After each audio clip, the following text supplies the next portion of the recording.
with Ojukwu and Gowon and others. And then what changed Gowon's mind when he came back to Nigeria? Gowon claims that he was sick when he returned. He had cough, and so Ojukwu went ahead to declare without waiting for him to say something about it. He also mentioned that Ojukwu was egotistic and wanted to literally be in charge of the resources in, the old eastern region. A lot of things were mentioned by Gowon in his memoir. But at this point in time, with the political dispensation, things are very sensitive. So why are these things coming out now at this very crossroad that is a defining moment for the country?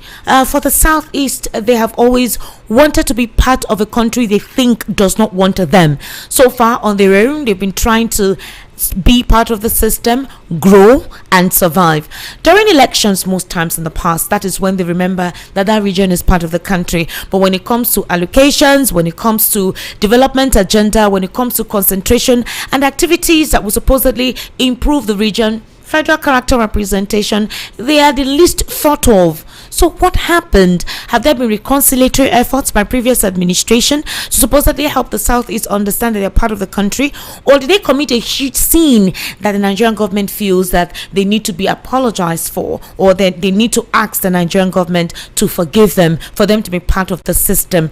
And ever since the 2023 elections, that Peter Obi was part of the political space, there have been a lot of toxic, acidic utterances towards that region. So why is this coming out now?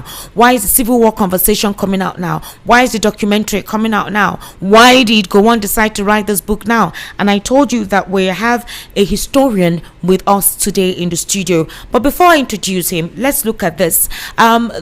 The legacy of the Biafran War remains a deeply sensitive and defining issue for the Igbo people.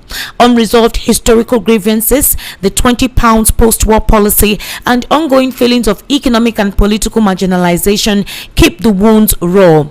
These unresolved traumas have fueled modern agitation for self-determination. The discourse surrounding the Nigerian Biafran War revolves around several major touch points that keep historical tensions alive today. Now, between 1967 and 1970, the secession of the eastern region led to a devastating civil war. A federal blockade resulted in severe famine, claiming the lives of an estimated 1 to 3 million people, largely civilians and children suffering from kwashiorkor. The end of the war brought immense economic hardship. Policies like the abandoned property decree and the restriction allowing Easterners to withdraw only 20 pounds regardless of their pre-war savings wiped out generations of wealth. Decades later, many Igbos still feel structurally excluded from top political offices and targeted by national policies. This perceived second-class status fuels feelings of resentment. The pain of the past has catalyzed newer movements, such as IPOB, led by Nnamdi Kanu. These groups demand autonomy, protest what they describe as systemic mistreatment and unresolved human rights violations by security forces. Meanwhile, many argue that lasting peace requires restructuring Nigeria into a truly devolved federal system that gives regions control over their resources, alongside official acknowledgements and apologies for the war's atrocities.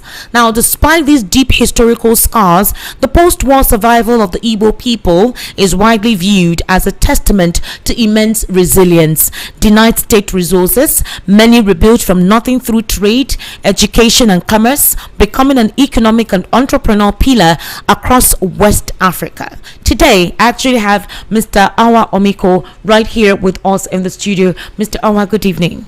Good evening. How are you, sir? Oh, fine. Welcome. And you? Thank you. I anticipated you since Wednesday. I announced you were going to be here. You're one of those authors that have refused to write a book to give us details of what transpires based on your numeric research that you have carried out. And there are a lot of gaps in history. At some point, history was excluded from our books. And the reason why I invited you here is not to revive the wounds of the war.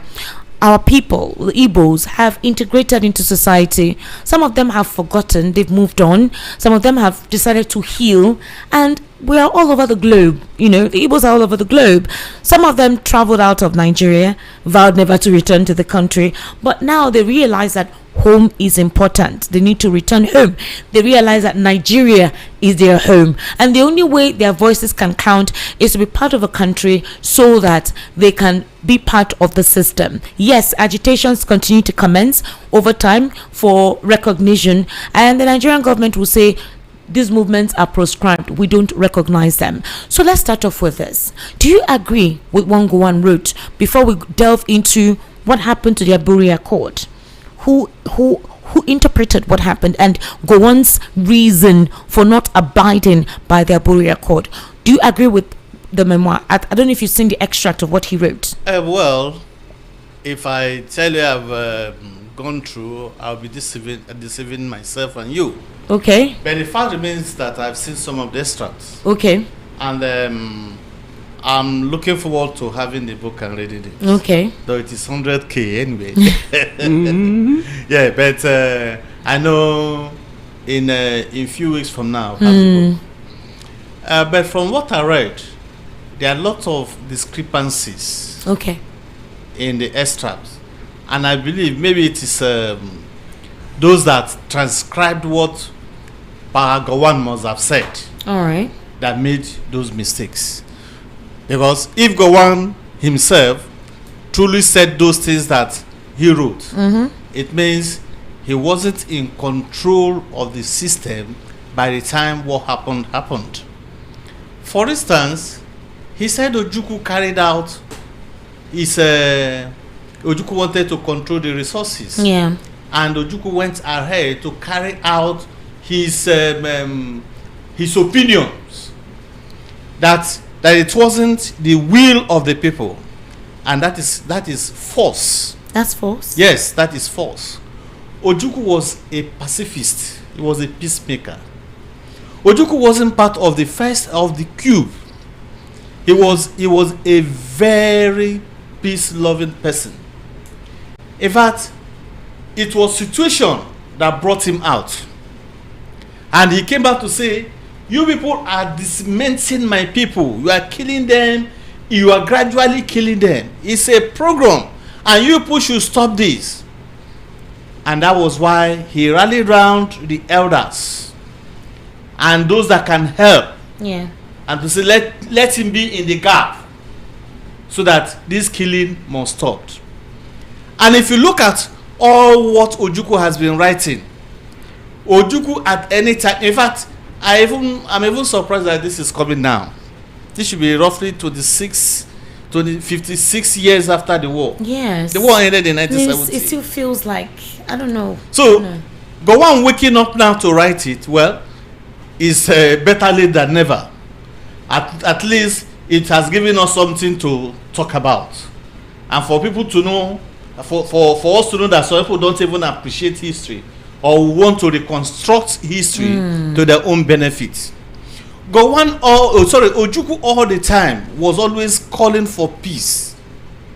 In fact, he was pushed to the wall to leading Biafra. Even when he declared the state of Biafra, Gowon went Nigeria. When I mean Nigeria, I'm not talking of Gowon-led administration. Yeah.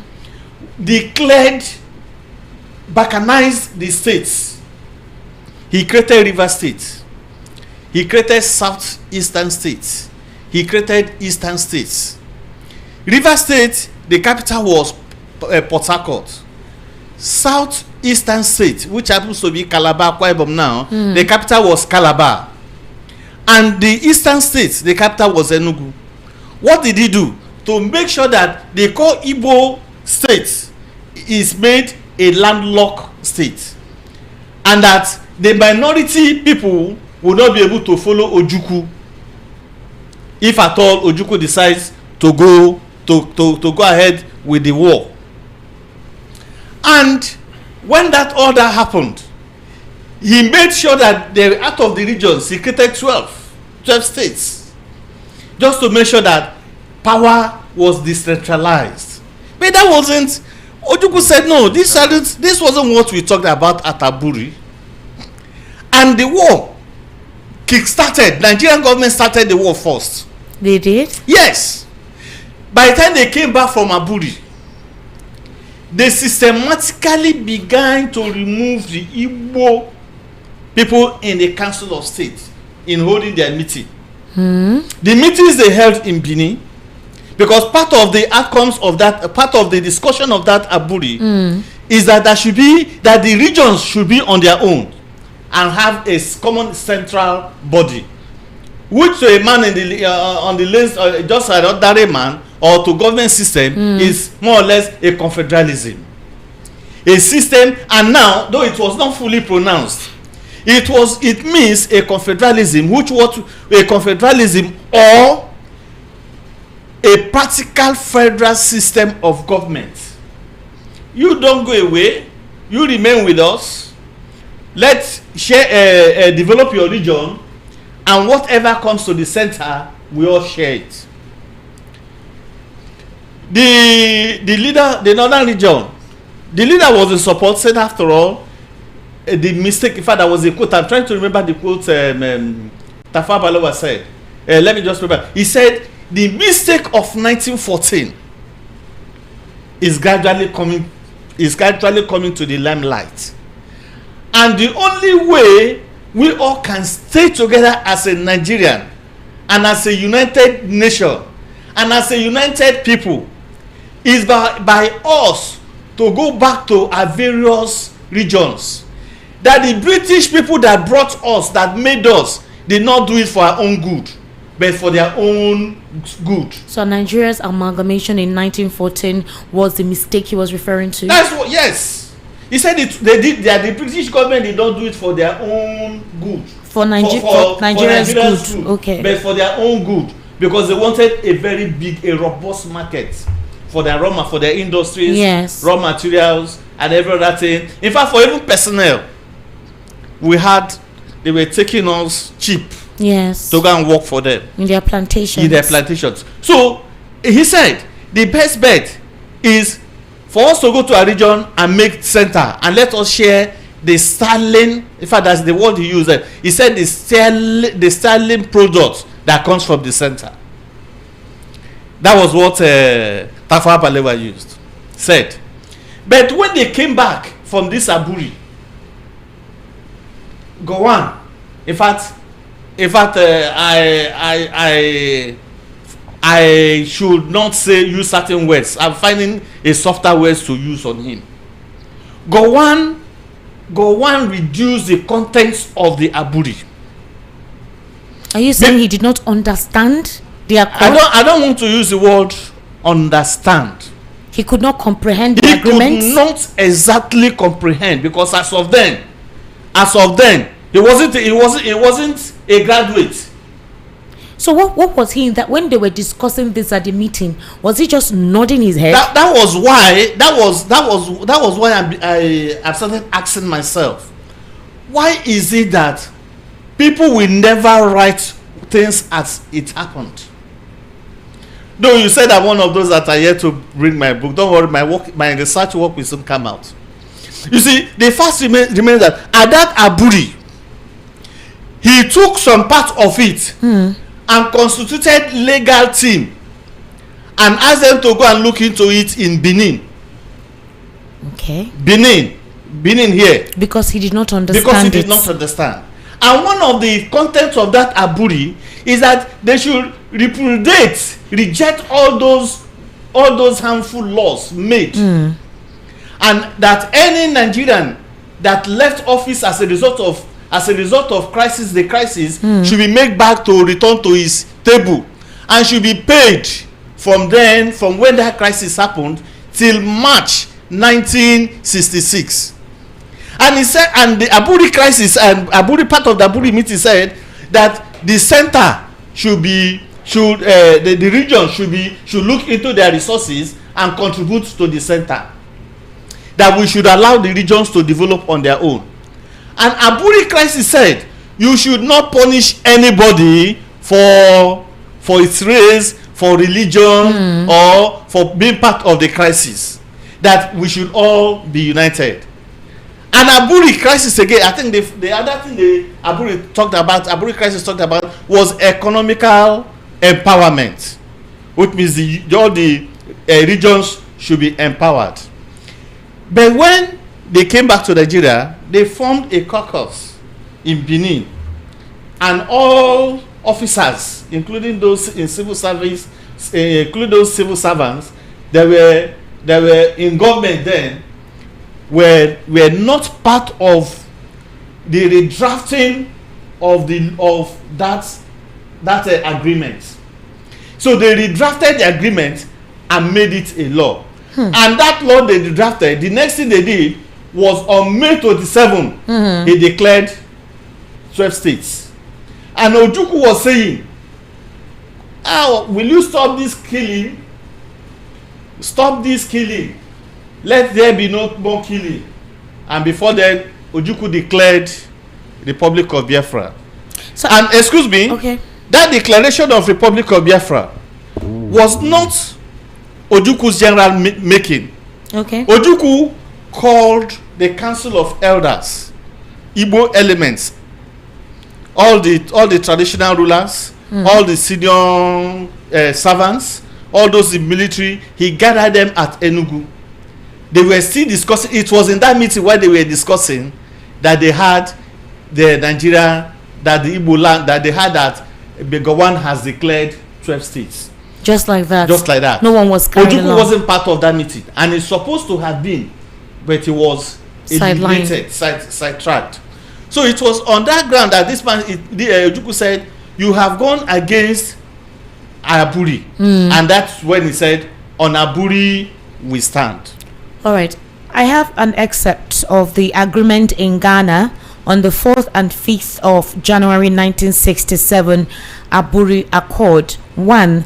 Nigeria would remain a loose federation. Yes. 2. Each region would control its own military forces locally. Yes. 3. The central government would not make major decisions without the approval of all regional governors. Very good. And 4. Regions would have greater autonomy over resources and administration. If you're watching us on YouTube, you would see the excerpt of the Aburi Accord. I think, yes, we already have it on YouTube at this moment. It's going to be on screen for a while Mr. Awa Omiko continues to explain. They said no, they're not going to do standard or that. They rewrote what was on the Aburi. So they rewrote this document. Yes. They rewrote it. And now said, we must practice unitary system. And that unitary system of government, though was not, some people say was introduced by Ironsi. No, it was introduced by colonialists. Oh, it was not Ironsi? Not even Ironsi. Because they are blaming him for doing that. Yes, they used that unitary system of governance to make sure that we are all together. Mind you, when George Gode, the man that bought Nigeria, he bought, I use the word bought, because some of the Germans, he gave them money to leave some of the lands, the mostly part of Cameroon and northern Nigeria, and those he could not give money, he used force. And this man later sold Nigeria to the British government at 650,000 pounds. Hold on, sir. You said what? He later sold Nigeria to the British government. Was he the one that found Nigeria? Does he own Nigeria? That he sold Nigeria to the British government? He sold Nigeria to British government at 650,000 pounds. And that was that period. Nigerian government now took over, paid him off. They paid him off and began to rule Nigeria. Why?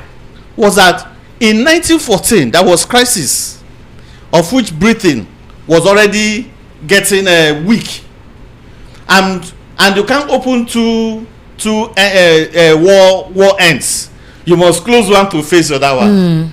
And British government felt that, okay, let them relax on their colonies. Instead, they were using them to fight the war, but they weren't exploitative and expanding their colonies. They now went to face the war. And in that process, George Gode came in and started doing the exploration, meeting the people. And he was doing it. He wasn't doing it on behalf of the British government. He was doing it as an individual until when the British government after the war now came back to say what is slave, and the man said, look, for me all this land I have gathered, I have expanded it, so this is amount you will give me for me to let go.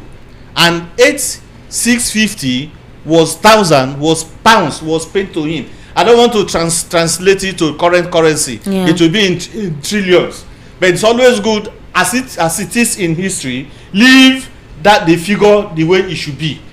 Because if you say you are translating it to modern currency, you will lose the value and lose the real amount. So 8,650, and British government now took back power and continue to rule. All right, let me come back. List I forget. Okay.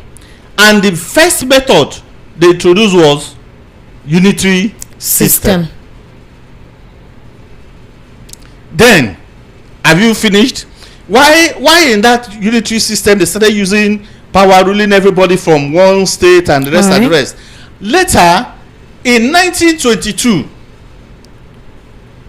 when there was a Clayton Constitution, this same British government was ruling the North by proclamation.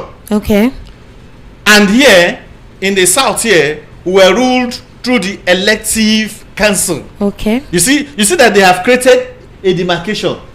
They were ruling by proclamation, which means whatever thing they have said, whatever thing they have agreed upon, they will pass it on to the people because of the traditional setup of those people. So indirect rule was introduced there.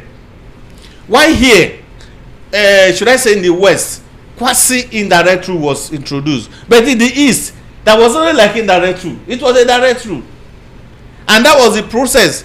The Kotema people started coming on board. The what's it called? Another council officers started coming on board because the traditional system differs. These people have Eme and believe so much in their Eme. They see their Emes as a teen god. And the real difference between that of the Yorubas and that of Hausa is not too much. It's not too much. They too see the Oba as a god that must be respected. In fact, they even see him as next to God. Next to the oracle. Next to the oracle. It must be respected. But in the Igbo land, not that they don't practice Obaship or Ezeship. The Igbo people practice Ezeship. Being history, somebody will tell you no, the Igbo is acephalous. But that is not true. That is not totally true. In some part of Igbo, they have an established OB system. Okay. But that OB system is by the most senior or the most progressive in that community. Or the most articulated person in that process.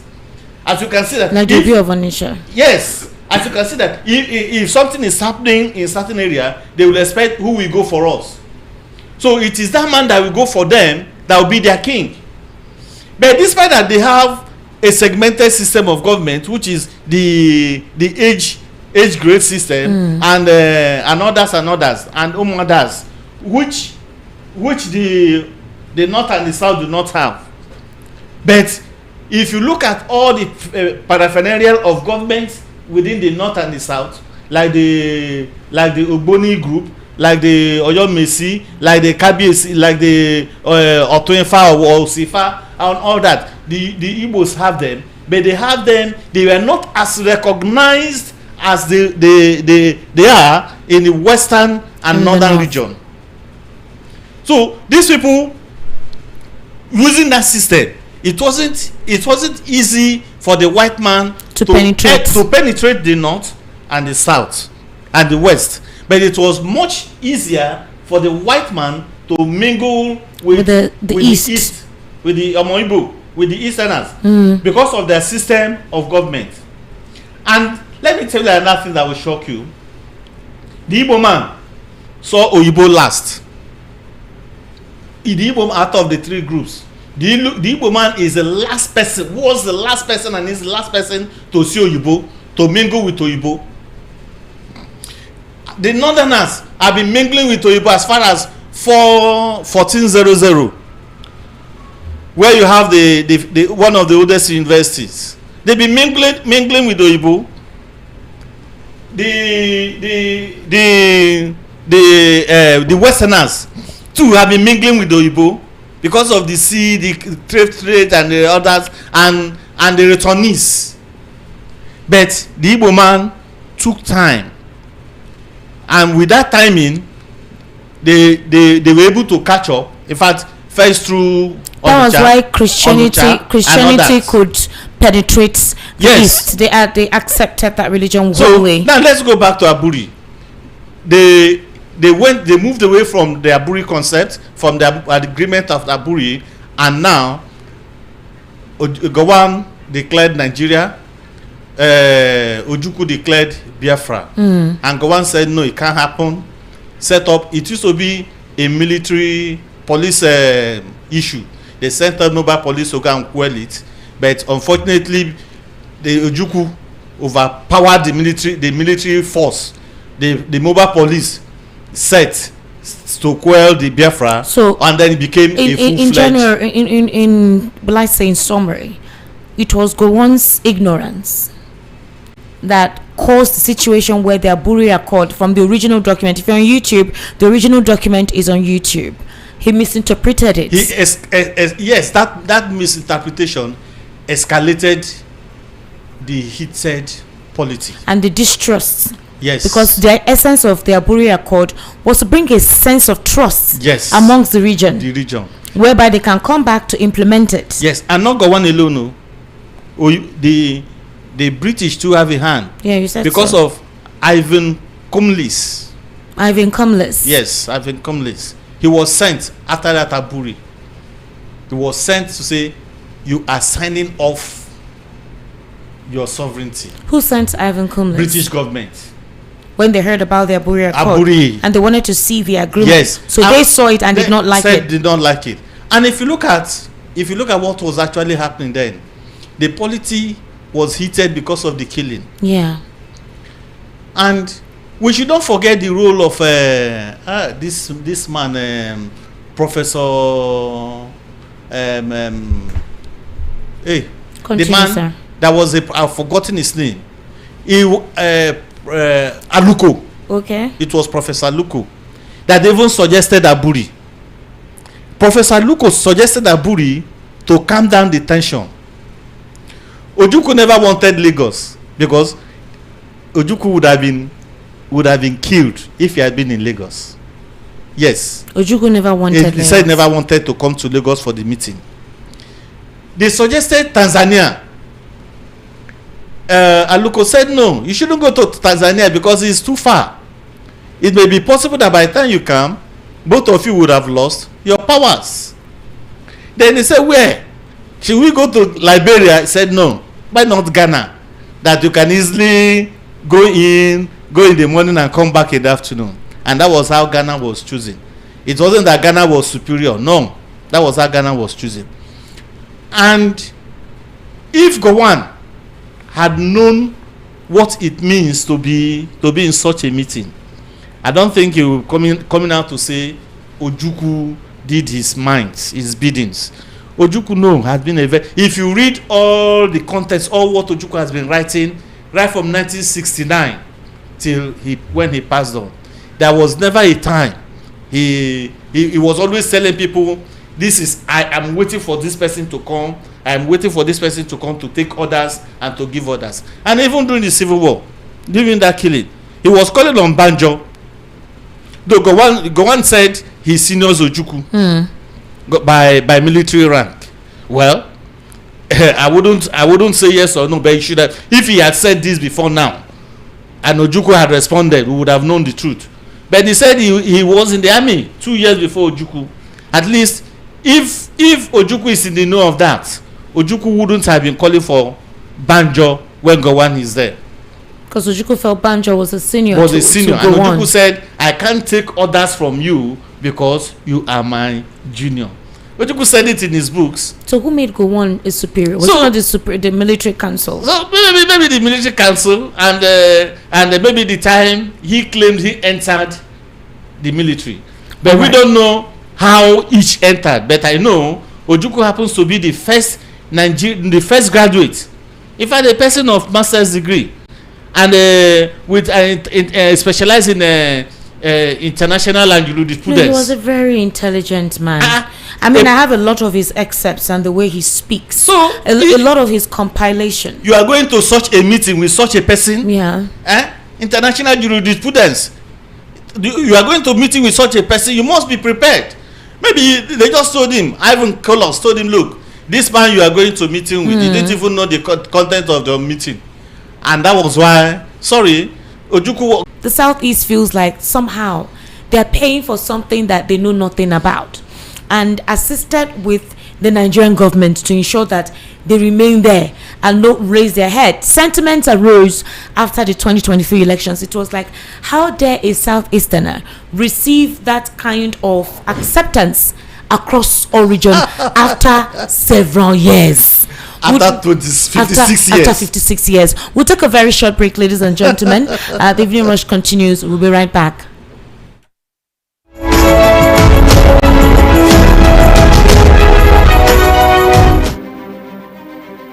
Lagos, are you ready for an overflow like never before? It's the Interdenominational Hour of Revival Lagos and the Ministers, Leaders and Business Conference. Hosted by Bishop David Abioye, get set for a divine encounter with the theme Exceeding Grace. Grace that breaks limits, grace that lifts you higher, grace that changes your story. Date Thursday 25th to Friday 26th June 2026. Time 9 a.m. and 5:30 p.m. daily. Venue The Grand Joy Event Center, 17 Billings Way, Oregun, Ikeja, Lagos. This is your moment for supernatural advancement, your moment for kingdom empowerment. Ministers, leaders, business minds, step into your next level by grace. Don't just hear about it, be there and experience it live. Hour of Revival Lagos, Exceeding Grace. Don't miss it. You are listening to the number one station. the Voice of the People 90.3 FM. Do not touch that dial.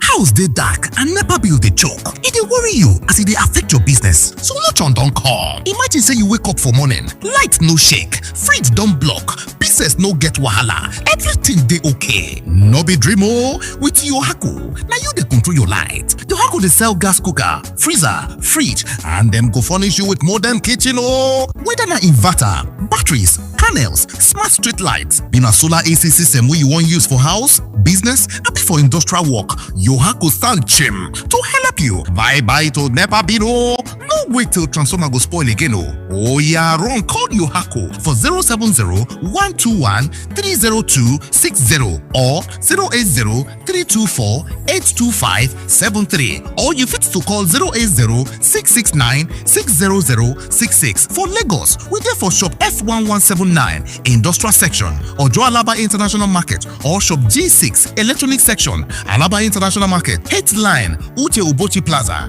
Abuja office na Corporate 13, Dubai International Market, back of Games Village, Karo District for Abuja. For Port Harcourt, we dey for number 51, Oporo Road, Eziowa Elite Trade Center. For Rivers State, Yohaku. Website na www.yohakuproducts.com. Online store na www.yohakustore.com. Yohaku, from sun to earth, we dey make your mind dey cool. To the city's number one super dial, Voice of the People, 90.3 FM, Lagos. My people, why you dey suffer for darkness when better solution dey? Fuel don cost, generator noise too much, but now steady light don easy. Na why Casco Electronic Company Limited dey here for you. We dey import and supply original solar product wey you fit trust. Powerful inverters, dry cell batteries, tubular and lithium batteries, charge controllers, solar panels, solar fridge, solar pumping machines, solar AC, solar lights, and many more. Whether na for your house o, abi na for your office, or na for your church, your shop, or your business, Casco Casco get quality solar solution wey go save your money and give you constant power supply. No fake product, no disappointment. Na original quality at affordable prices. Run come, make you visit our head office at FL 505 beside Union Bank, Alaba International Market, Ojo, Lagos, and other offices all over Nigeria. Make you call us for the phone number 0806 198 9695 or 0902 368 4970. Casco Electronic Company Limited, powering your life with reliable solar energy. Hello, Mrs. Martins. Yes. Oh, Mrs. Johnson, how may I help you? Junior's body temperature is high and he's complaining about headaches and body aches. Not to worry. Get Bruston and suspension. Okay, ma. I'll call you back. Bruston and Suspension for Children is a sweet-tasting brand of ibuprofen which provides relief against toothache, pains, and fever in children after 30 minutes. Hello, ma. Oh, Junior, stop that. Is everything okay, Mrs. Johnson? Yes, ma. Junior is fine now. In fact, Junior, sorry, ma. I'll call you back. Brustin and Suspension for Children. Always take the product after meal. If symptoms persist after 2 days, consult your doctor. A quality product from Rambaxay.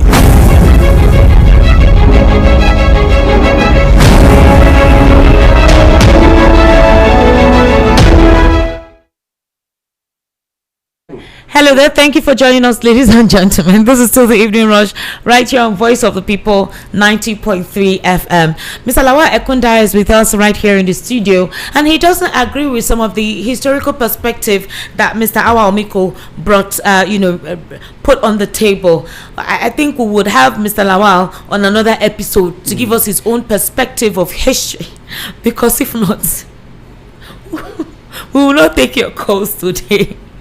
When we went on break, even me too, my head was split. Mr. Awa, okay. He asked a very important question. What system of government was Nigeria operating before independence? Because he's saying that the unitary system of government... Yes, we're on air. Okay. He was saying that the unitary system of government was introduced by Ironsi, and you are saying no, it was not him. Ironsi gave a decree to that effect.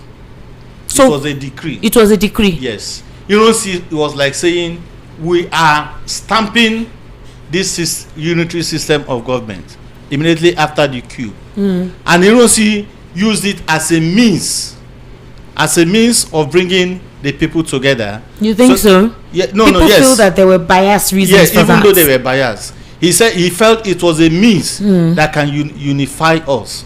So that was why he did that. But before then, it's like saying the Daki system we had operated when IBB said he's now president instead of a head of state. People will say that is the first. That wasn't the first. The Daki system was equally used in 1922 when the elective principles was used. Mind you, it was the elective principle was used only in the south, especially on Lagos, while on other parts of Nigeria they were ruled by proclamation. The officers will just sit. The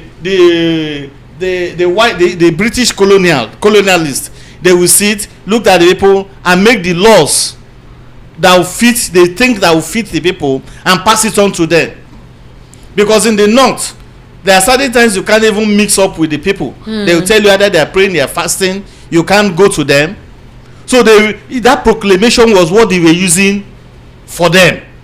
While here in the south, we had people coming. You can see that in that elective principle of 1922, that was the first time election was introduced. 1922, and that was why we had election Calabar. They said one region for Calabar, and do you know why Calabar was even picked? Calabar was picked because it was a capital. It was a capital of the Southern Protectorate. Wow, really? Yes, it was a capital before it was shifted to Lagos. Lagos was formerly a colony by 1900, and later when the colony when Lagos was now joined to the Southern colony, that same year the capital was shifted from Calabar to Lagos. Okay. So my question now, I remember I asked you a question. Sorry, let me come to your question. Okay. Yes, they were using that system, the unitary system of the colonialists, to guide us, to rule us. And that was why all the southern parts have the same laws, the same rules. All. Except when you say this your strictly edit, except when it comes to traditional laws. That is when the customary laws, that is when there were differences. And you could equally see okay, let me take your question before I move ahead. I asked a question before I went on break. I said, based on what transpired that caused the war, there was a program. The program was too much. When the officers did what they did to the northern elites, it was like the northerners decided to do more than what was required. Ojukwu asked the question, when will this stop?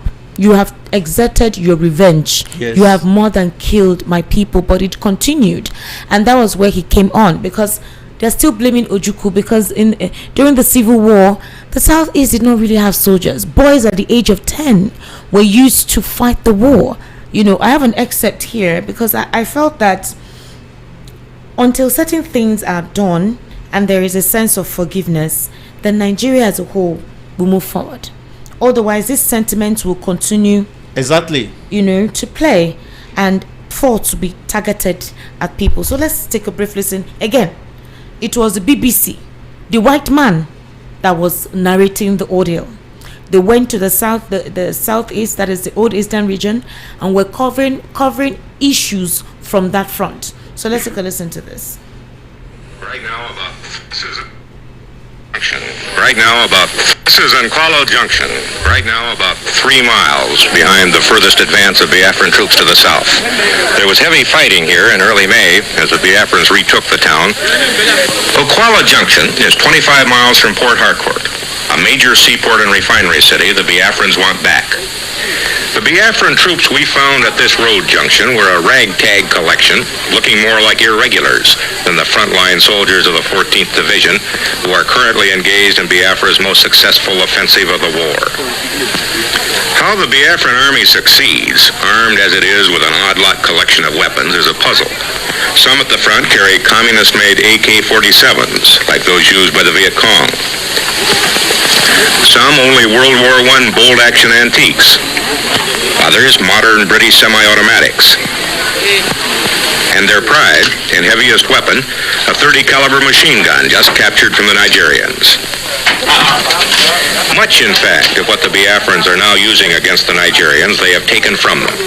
One military man up here told me, not totally as a joke, that Biafra now looks upon the Nigerian army as its quartermaster general.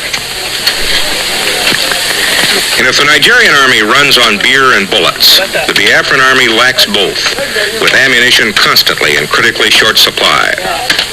These troops had advanced 6 miles in less than a week. Then, practically out of ammunition, were forced to stop on the road to Port Harcourt until more supplies trickled down to them. One of this army's other problems is staying large enough to continue the fight against Nigeria's. When Biafra seceded in 1967, it had fewer than 1,000 men under arms, and those mostly officers and clerks. Now it has been built up to between 45 and 60,000. The exact number, a military secret.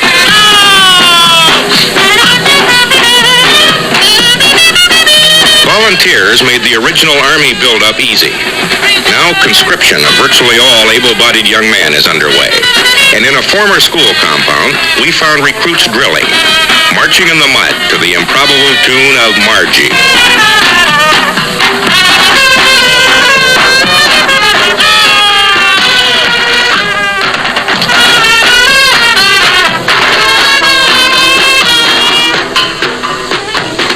These new soldiers are also taught the rudiments of jungle warfare and ambush, to be used against an enemy which holds most of Biafra's major cities, several vital road links, but not too much of the countryside. The training is basic, but effective. We're going to stop us right by the shoulder here. I don't want to defend it. Down.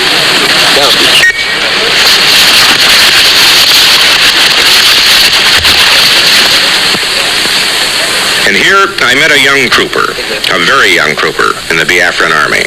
How old are you? I'm 10 years. 10 years old. Yes. Do you know why Biafra is fighting? The Biafra is fighting for survival, sir. Is it going to win? Yes, sir. His spirit, and that of this tattered army, driven by fear of genocide which may or may not lie ahead if they lose, plus what must be massive ineptitude on the part of the Nigerian army, is the most probable reason that this war of unequals now has gone into its third year. So, this were the extracts. Except correspondents who came. They were monitoring the preparation of the Biafran soldiers. A lot of them who were not in the east at the time had to come join them. Like you heard the 10-year-old boy who said what he said, and it was a time where it was a decisive moment in the history of Nigeria. Now my question is this: it has happened, and the wounds and the scars are still there. It's like somehow Nigeria has refused to let go, or the Southeast have refused to let go because of how they've been treated by the government. And all of these talks came back vehemently after the 2023 elections. You're now seeing videos of starving children who are going through kwashoko released on the timeline by those who support the government or who support the president, and they're saying or threatening that this was how the Southeast was, and making threats of, "We will make you be like this again."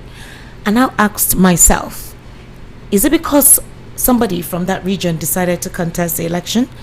And was it because it was not expected that Nigerians from all groups, embraced him? And it's something that has not happened in a very long time, aside from the time of Zeke. Can you explain to us that so that we can open the phone lines?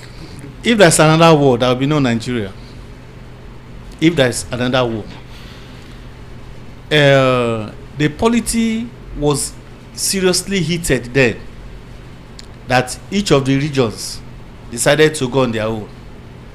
I've before now I gave you a quotation from the premier, the northern premier, Tafa Balewa.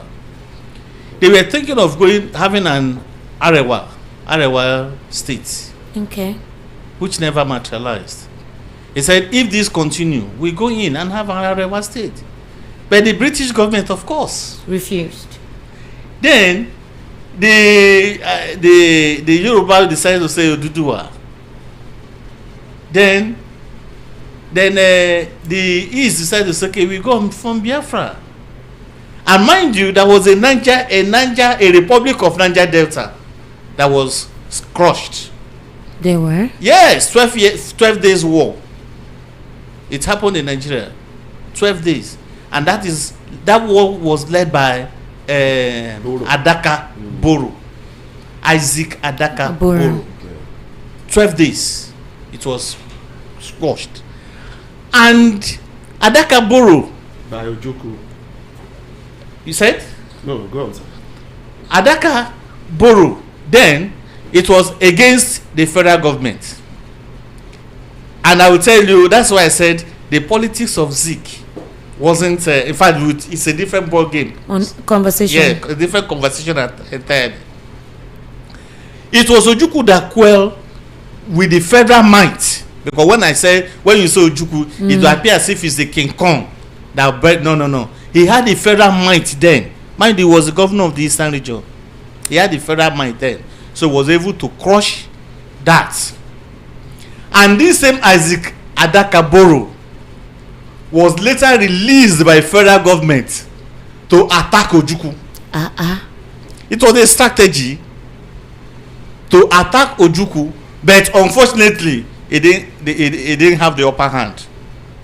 Because when the country was balkanized into states, it became, how can we check all these people? How can we check Biafra? And I will say, for those that are calling for war, if we fight again, there will be no Nigeria. Ojukwu said so. He says he will not ask for a repeat. In fact, what happened. I don't even pray for it to repeat. And where people seem to be blaming Gowon at times on the program. In fact, if not for certain things, UN should have taken him up. If not for, and asked him to face human rights crisis. Oh, he blamed the UN. He said the UN ought not to have supported the Nigerian government. I think some countries supported the Nigerian Tanzania government. did. Yes, and so he blamed them for It was supporting because of the Biafran, killing that made Biafran Russia group. and Israel to come in. But what government was saying was that Nigerian army did not shoot people; they rather shot at trees. Nigerian army did not shoot people. Yes, he said he did not see any people Nigerian army killed. Who said so? Go on. Meanwhile, Mr. Forsyth, who was on the field, I played it here several times. Yes. Said they killed the civilians. They rounded them out from the churches on Sunday, brought them all out and murdered them. But go on. They tore the stomach of the pregnant women and removed their babies. That Fossa wrote a book. Yeah, he did. Conflict in Nigeria. But Gowon was insisting that Nigerian army did not kill people. The Nigerian army were shooting at palm trees and other trees. No, they killed people and they used their bodies to No, form bridges. you didn't understand the irony of what he had just said. Lied. Do you see where I said the construction of history? And that is why we should not allow things like this to continue. One, for us to make an amendment, let there be a real reunion.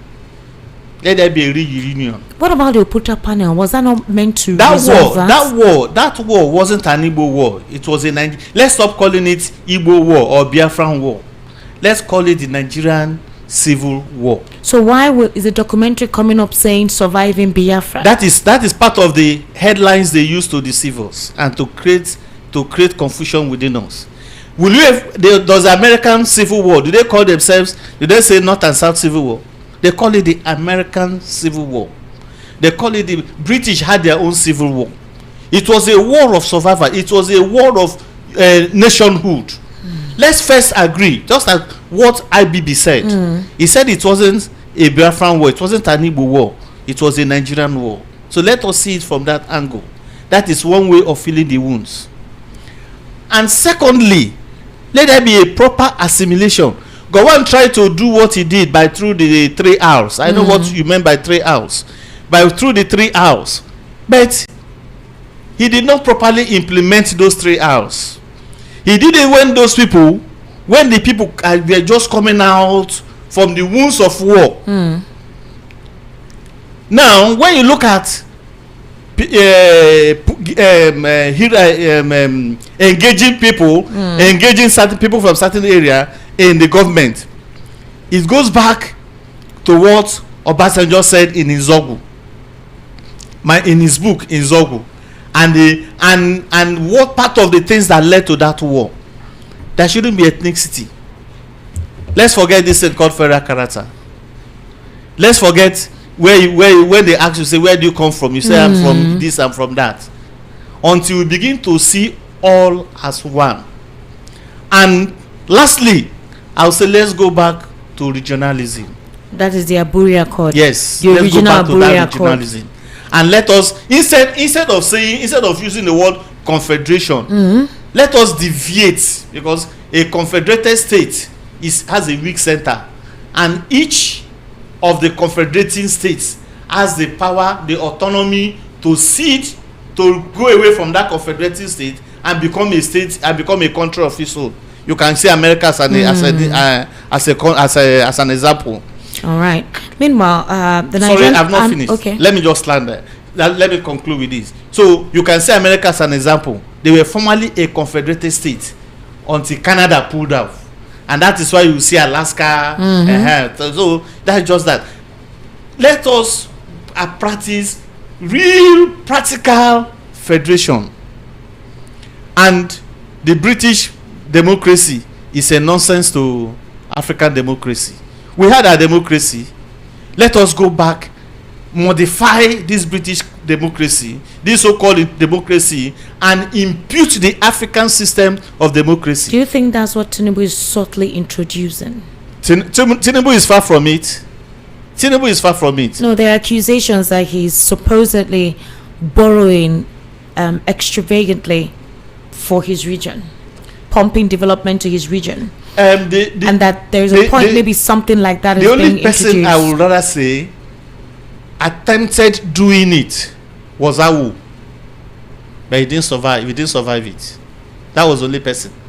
Now Tinubu and Awu are two separate entities. They were here. He tried to use some blueprints or manifestos of ours. Forget it. No, they are two different entities. Though every leader has his own dark shadows, but Awu was a pragmatic person. Let's forget all these days. They say the Awu is carrying glasses and the paraphernalia that look like that of Awu. They are not following it. If you look at the principle of Baba Kekere, you see that when I mean Baba Kekere, I meant Jakonde. It was that full step. But when it comes to the true Awoism, no, Tinubu is far from it.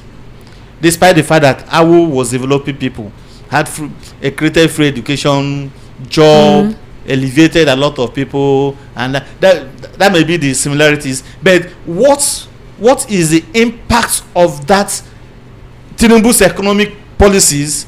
What is the impact on the people and the polity?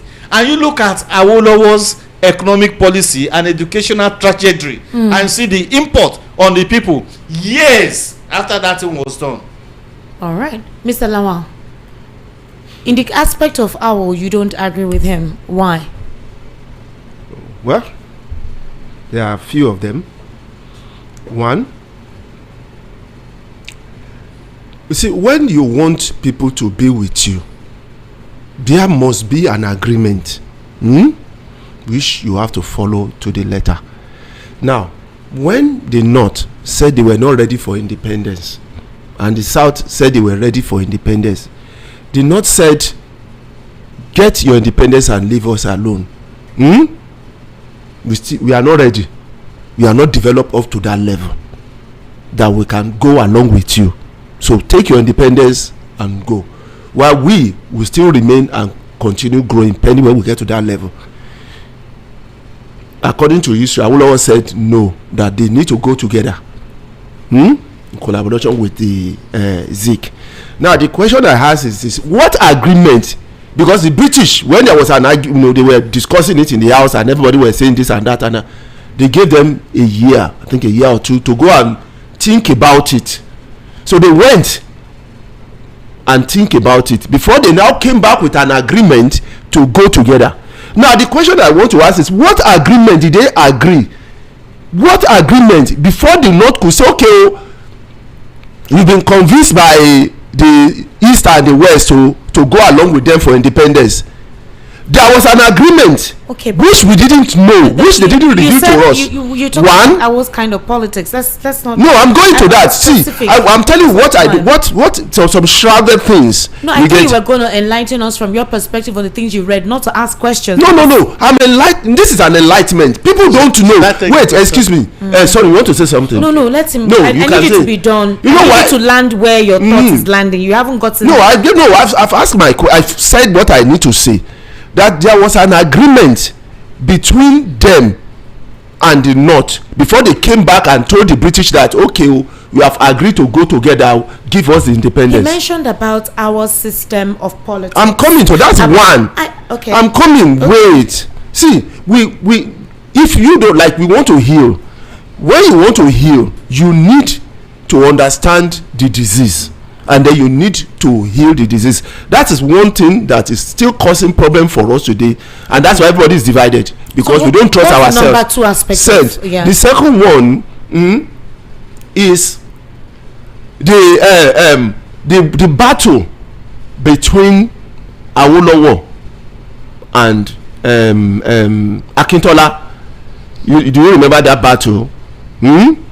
The battle, yes, that battle led to something.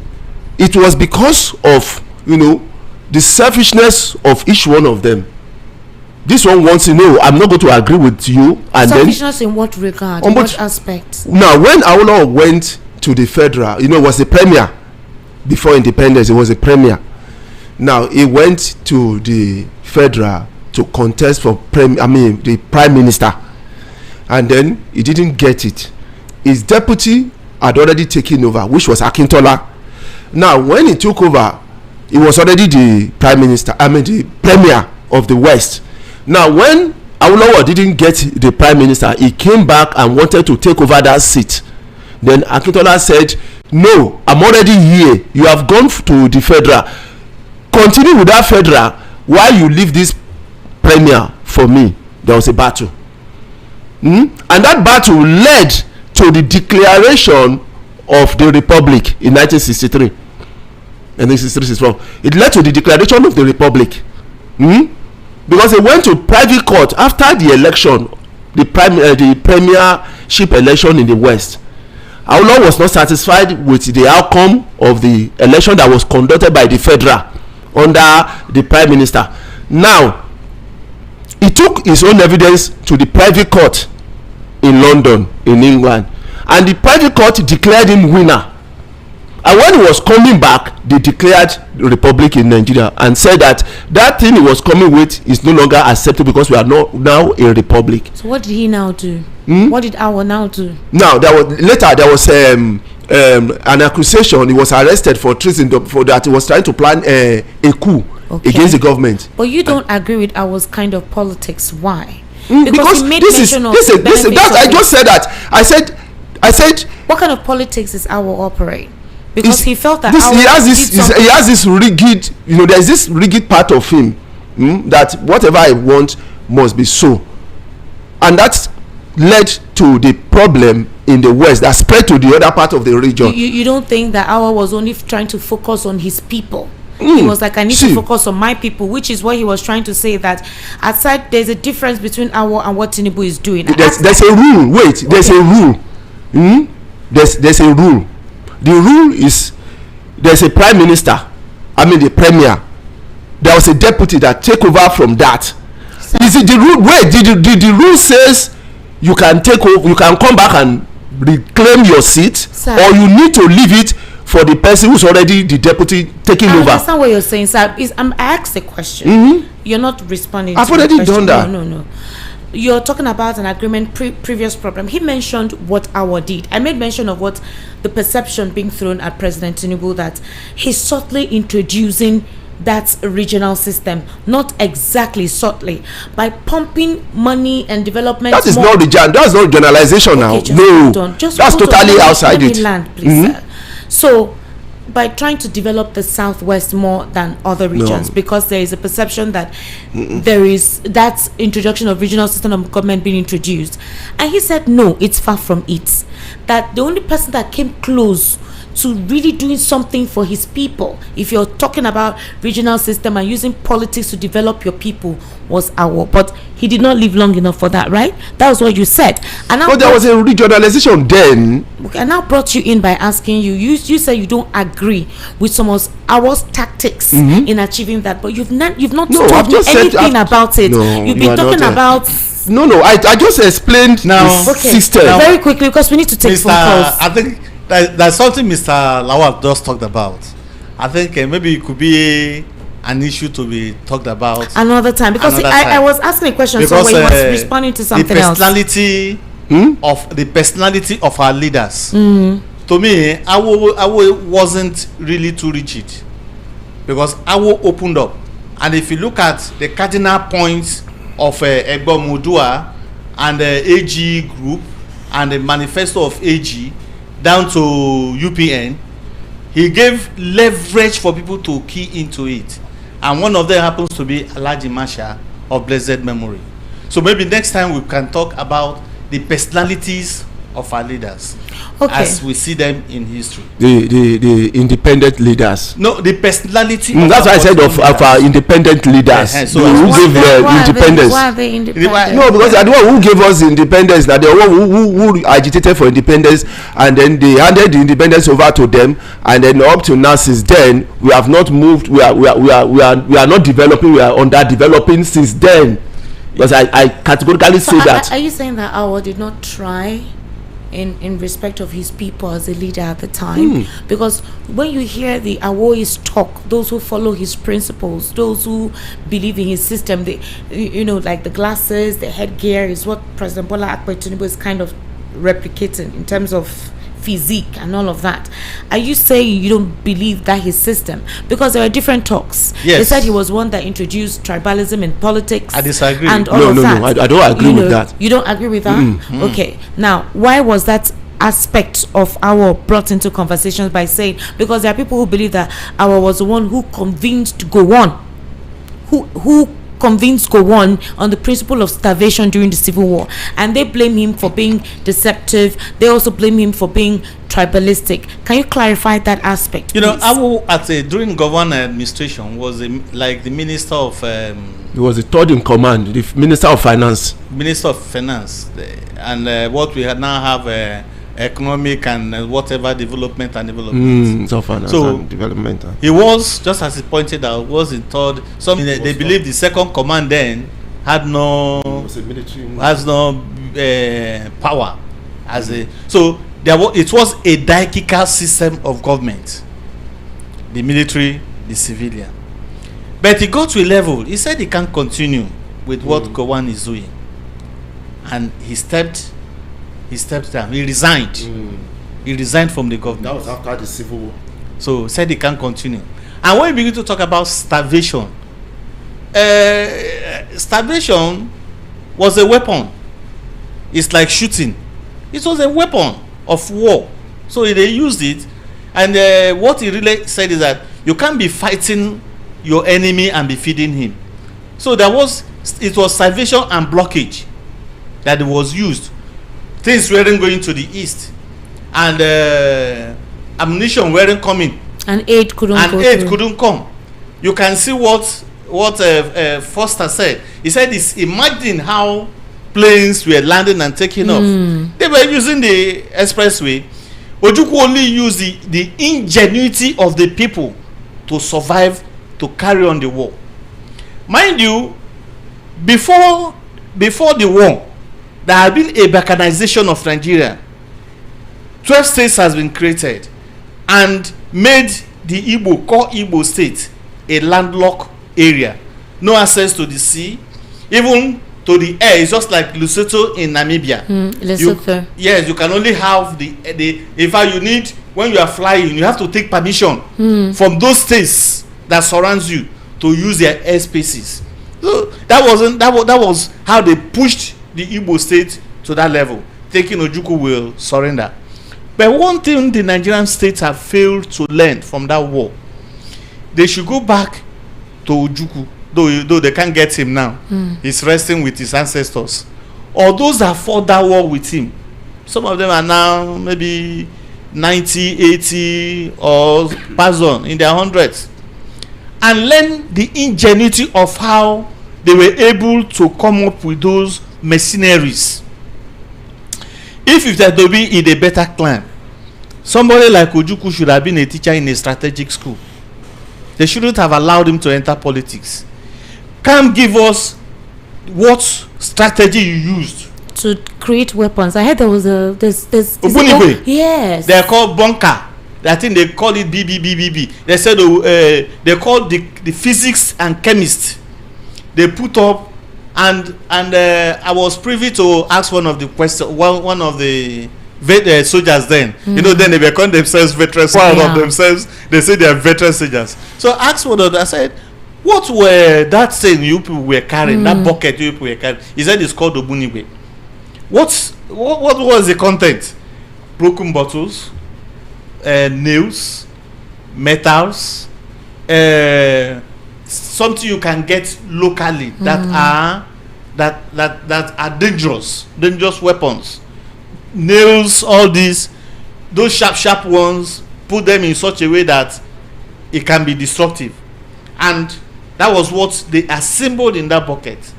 And once it is blown up, I don't know the type of chemical used, the thing will go up and can pull down a whole building. Aside from that, I even heard what's his name, IBB said he got hurt. In fact, I think one of his injuries, permanent injuries. His nails. Yes, that was why he couldn't work. Yes. He said it was that. He said when that thing touched his body, he said it started like it was eating flesh very quietly before it got to his bones. At the time, he said he could not understand what kind of weaponry they used at the time.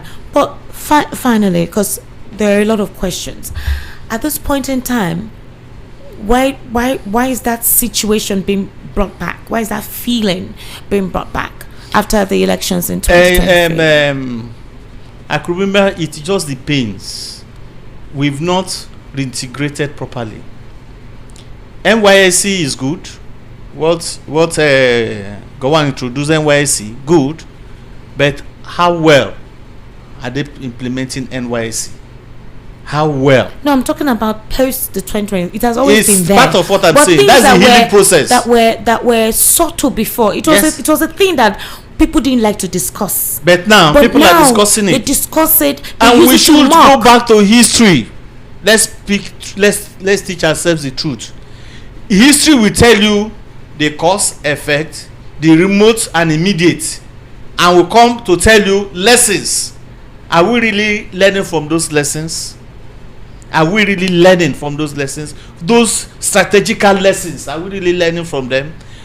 How have we been able to integrate ourselves?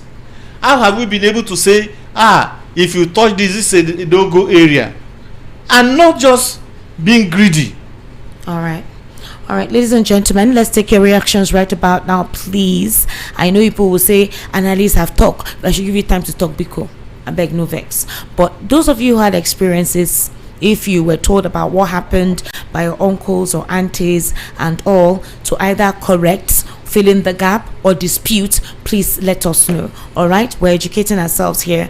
We're not trying to revisit these wounds, but we want, when the BBC releases the whole, and it will continue. It will continue. You know, the BBC will be releasing the surviving the Biafran war. Right? They are writing from the front of the Biafrans. We want to see those that they interviewed and what was said. Know the truth. If that documentary is going to heal, or if it's going to be used to divide the polity further now that the elections are close. I also told you guys to be very careful that this time around all form of ammunition, psychological, emotional, whatever form, will be used to supposedly affect you. Don't get into it. All right, don't get into it. Get your PVC. On that day, you know whom you want to vote. Don't get carried away with emotions, and don't let the sentiments eat you. Do you understand? 08036929933, 08036929933. The WhatsApp number is 0817175638. Hello, good evening. How are you? Good evening, my sister. How are you with the people in the studio? Fine, sir. Welcome. Deacon Ejofo. Welcome, sir. From Abilegwa. All right, Deacon, go ahead, sir. You see, had it been that Gowon followed the advice of Ojukwu, this war wouldn't have occurred. Gowon was eager to be a leader. He was eager to, even he is the one that planned that troop in Fajiri house. Had it been that Ojukwu went to that meeting, as Hiroshi has been calling him, Ojukwu wouldn't have survived. It's Gowon that caused the whole thing. Even when Ojukwu called him, Jack, have you seen what is going on? He said that he no concern him. Ojukwu told him that it will concern you when time comes. Okay, look at how everything be now. Gowon is the one, even he made mention that he will finish most Igbos under 24 hours. What happened? Ojukwu alone carried this war for 3 good years. Soviet Union joined him. Soviet Union then joined Gowon and fight people. How many people? And when Awolowo was released in Calabar by Ojukwu, they come here, they give him finance minister. As they give him finance minister, then he imposed blockade. That is why even no ammunition, no food, no. All right, sir. Thank you very much. You're repeating what we've just said. Thank you very much, sir, for calling. All right. Hello. Good evening. Good evening. Yes. Good evening, sir. How are you? Welcome. What's your name? I'm Olabimo from Baza Rosa. All right, Olabimo. Go ahead. Yeah, my first. Your first time? My first time calling. Wow. Okay, I really want. Welcome. Thank God I got you today. Well, okay, I really want to thank Mr. Kunda and the historian. What was his name? Mr. Miko. Yeah, I really appreciate. Thank you. The enlightenment. Thank you. Okay. Okay. Yes, sir. The first thing I want to say is when you look at the civil war, yes, the federal government is here to do this healing on the people that went through it, because it's kind of halting generation to generation. So I think they've not really done that healing very well. Reconcile, the people that were affected. They've not really done it. And let me say something here. The first one, Gowon was the most senior military officer in the north as at the time. That was why he assumed the office of the head of state, because Irosi deputy was a Ogudipe. So because of that, that hurt the northerners had, then decided, okay, they must put their person there as the head of state. So Gowon became the head of state. And Ojukwu, to some extent, Ojukwu could not allow the USSR, as the Russian, full access, because they wanted to take part of the resources of the East to help them fully. But Ojukwu did not really buy that idea, but he wanted a partial assistance. That was why they could not really advance. And again, the other one is that it wasn't the federal government that crushed the Niger Delta Republic. It was Ojukwu, please. It was Ojukwu. He was empowered. The Niger Delta's Isaac Buko wanted to emancipate himself because they discovered oil there. That place was a region of oil that were so much. So they wanted to free himself from Ojukwu, not the federal government. It was Ojukwu that quashed that 12 days. He said Ojukwu with federal might at the time. Because as of then, it was Urosi that told him to close to the mic. As of then, Ojukwu wouldn't have done that on his own. Because before, for you to have used certain level of weapons and for you to have engaged in certain warfare, you must have the permission of the federal might. You were saying something, Mr. So that was why it happened. No, what I was saying was that Irosi was the head of government as of that time. Yes. So Irosi was one who ordered him to go there and crush the federal might. That's what I'm saying. Okay. All right. So, hello. Good evening. Good evening, sir. Welcome. How are you? I'm calling from Okota. All right, sir. Please go ahead. Yeah, I want to congratulate your analyst, Mr. Awomiko, in the studio. Thank you. He's doing a good job. I want to say something based on the issue at stake.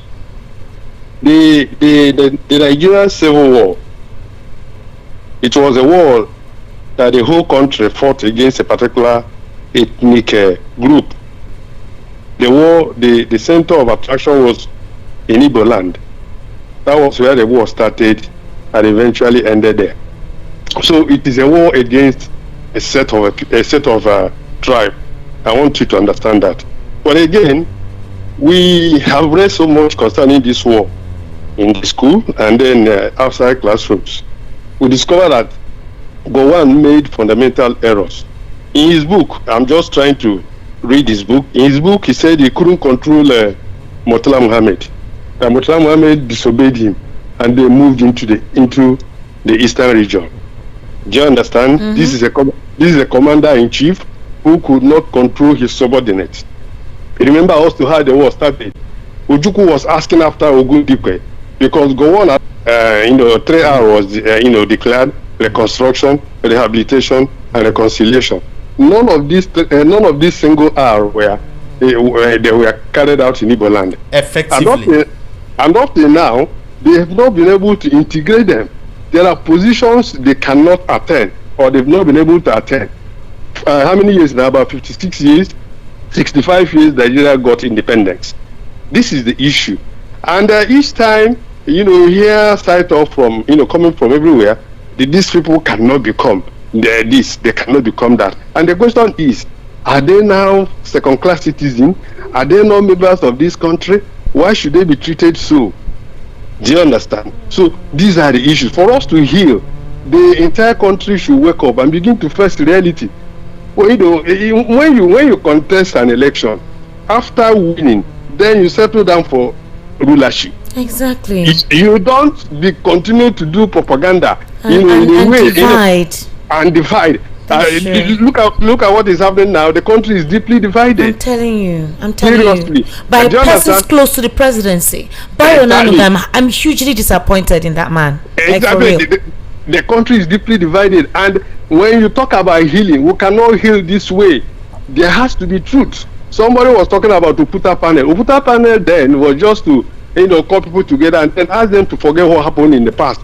But there has to be decisive measures taken by government to ensure that this imbalance or this what I call marginalization, which a certain set of people are feeling, these gaps are filled. If you cannot feel it, okay, imagine the war was fought how many years ago?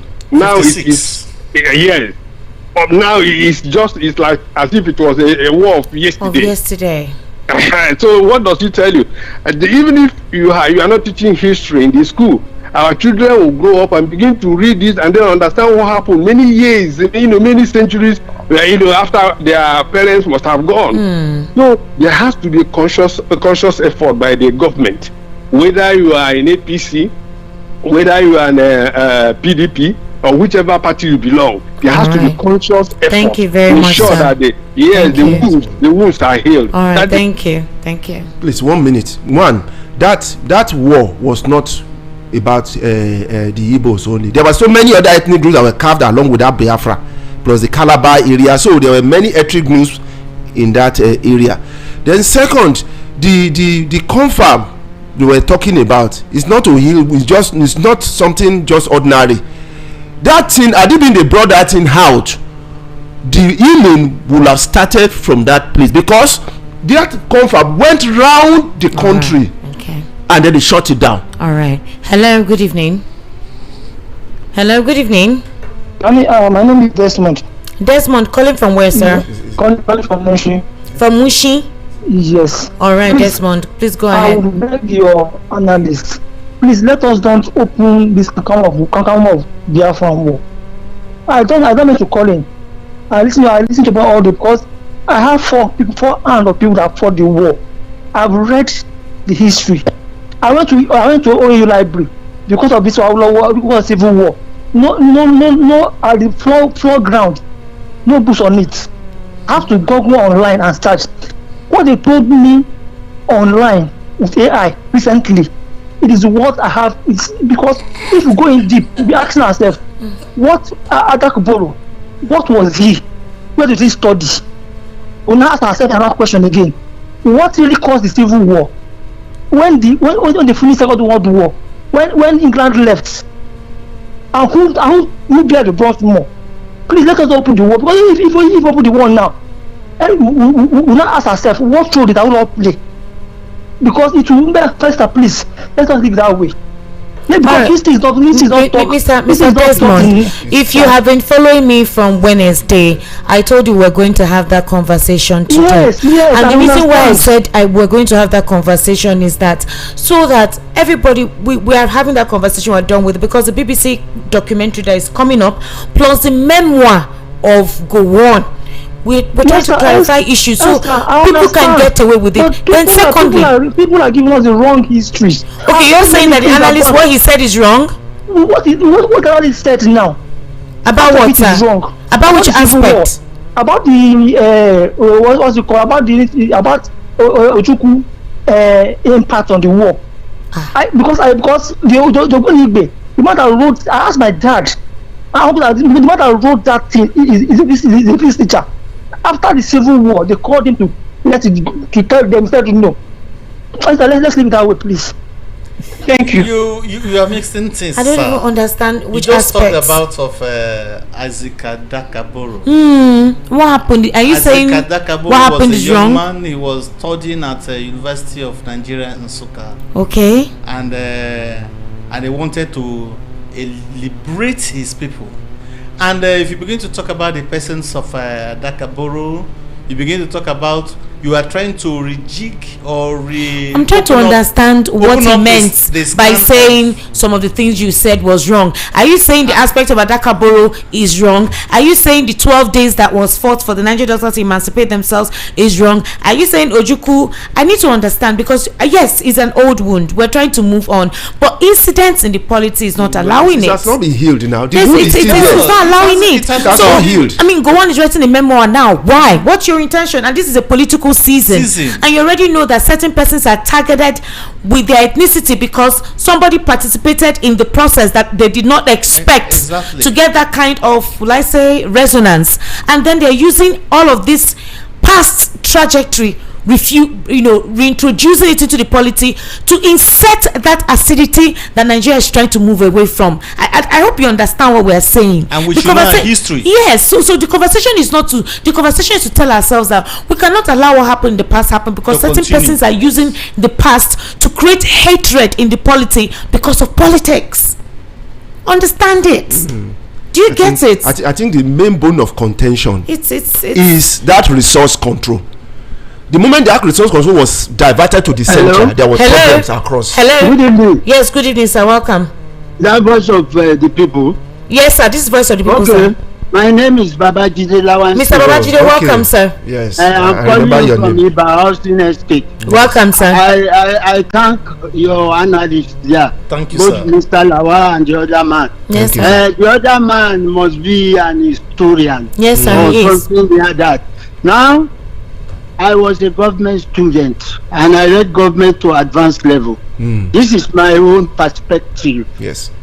You see, that time, sure, Nigeria was on regionalism. Yes. Odumegwu Ojukwu, Lieutenant Colonel for Eastern Nigeria. What's the name? Adeyinka Adebayo, Western Nigeria. Azam Katsina, Northern Nigeria. And I think maybe David Ejo also like that. In the carved out Midwest. You see, yes. We have to say the truth, because Nigeria is our country. We have no we are going. Yes. This country should have been a giant industrial country. Apart from that, there was this massive killing of the Igbos in the north. I must tell you the truth. It was too much. And this one paid Odumegwu Ojukwu seriously, being the one in charge in the east. Aside that, you people, you have omitted a giant in the struggle, Dr. Nwani Nkrumah of Ghana. Oh, yeah. Hero. Yes. The hero. That was the Aburi. To call the Osagefo Pan-Africanists. You see? On Aburi we stand. That was Ojukwu's voice. Yes. Yes, I suspected the British government. So they had a foul play in that. Are you with me? You Yes, go, sir. Esther, Sir? go to your region. Your resources is enough for you. Use it. Send little to the center. Mr. Lawa Ekundayo, the same thing. The other man in the studio, the same thing. Are you with me? Yes, it sir. will not pay the British government. Are you with me? Yes, sir.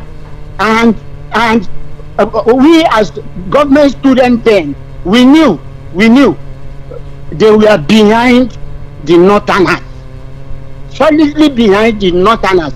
I will tell you an example. Dr. Nnamdi Azikiwe, someone refused it. They did not leave Dr. Nnamdi Azikiwe alone unkilled. He was going to Britain for medical checkup. That was why they left him. And the other man, the popular man in Eastern region, then what the name of this premier, very popular. Is it Okpara? Okpara, thank you, sir. You are blessed. Michael Okpara. Yes. They left him untouched because as Bishop Macarius was in Nigeria and he was his guest. This is it. So Ojukwu, he consulted with his dad. His dad was a giant on transportation. A billionaire. So Ojukwu had the privilege of good education. he was a graduate already then. He said he's going to go with Biafra.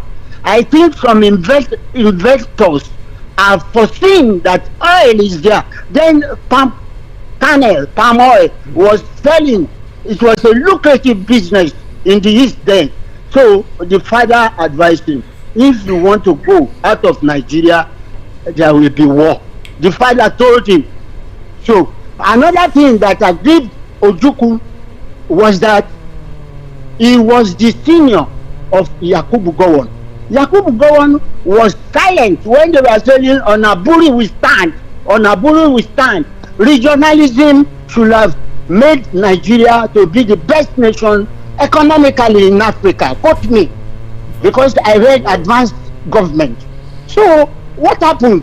The British, they now did a sort of caricature and gave power to the wrong person.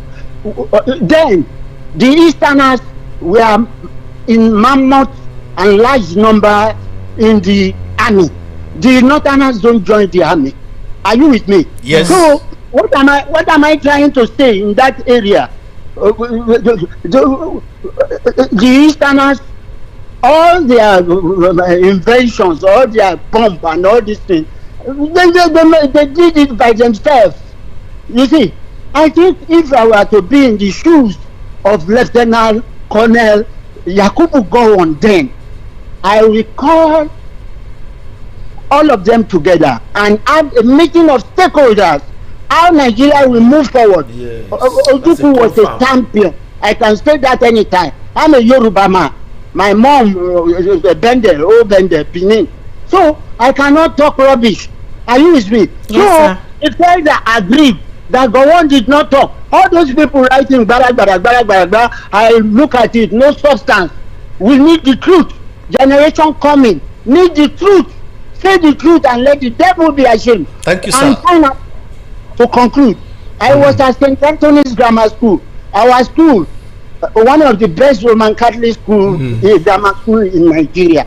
Our school, it faced the old Benin Ore Road. Ojukwu tried. He massacred the many federal troops when they were going with the trucks. 1, 2, 3 or 4, we are counting. When the trucks fully loaded, when the trucks got to about 200, we were all crying. And the military did not help. They did not help matters. Innocent citizens on the ship, hold your 2 ears in the night.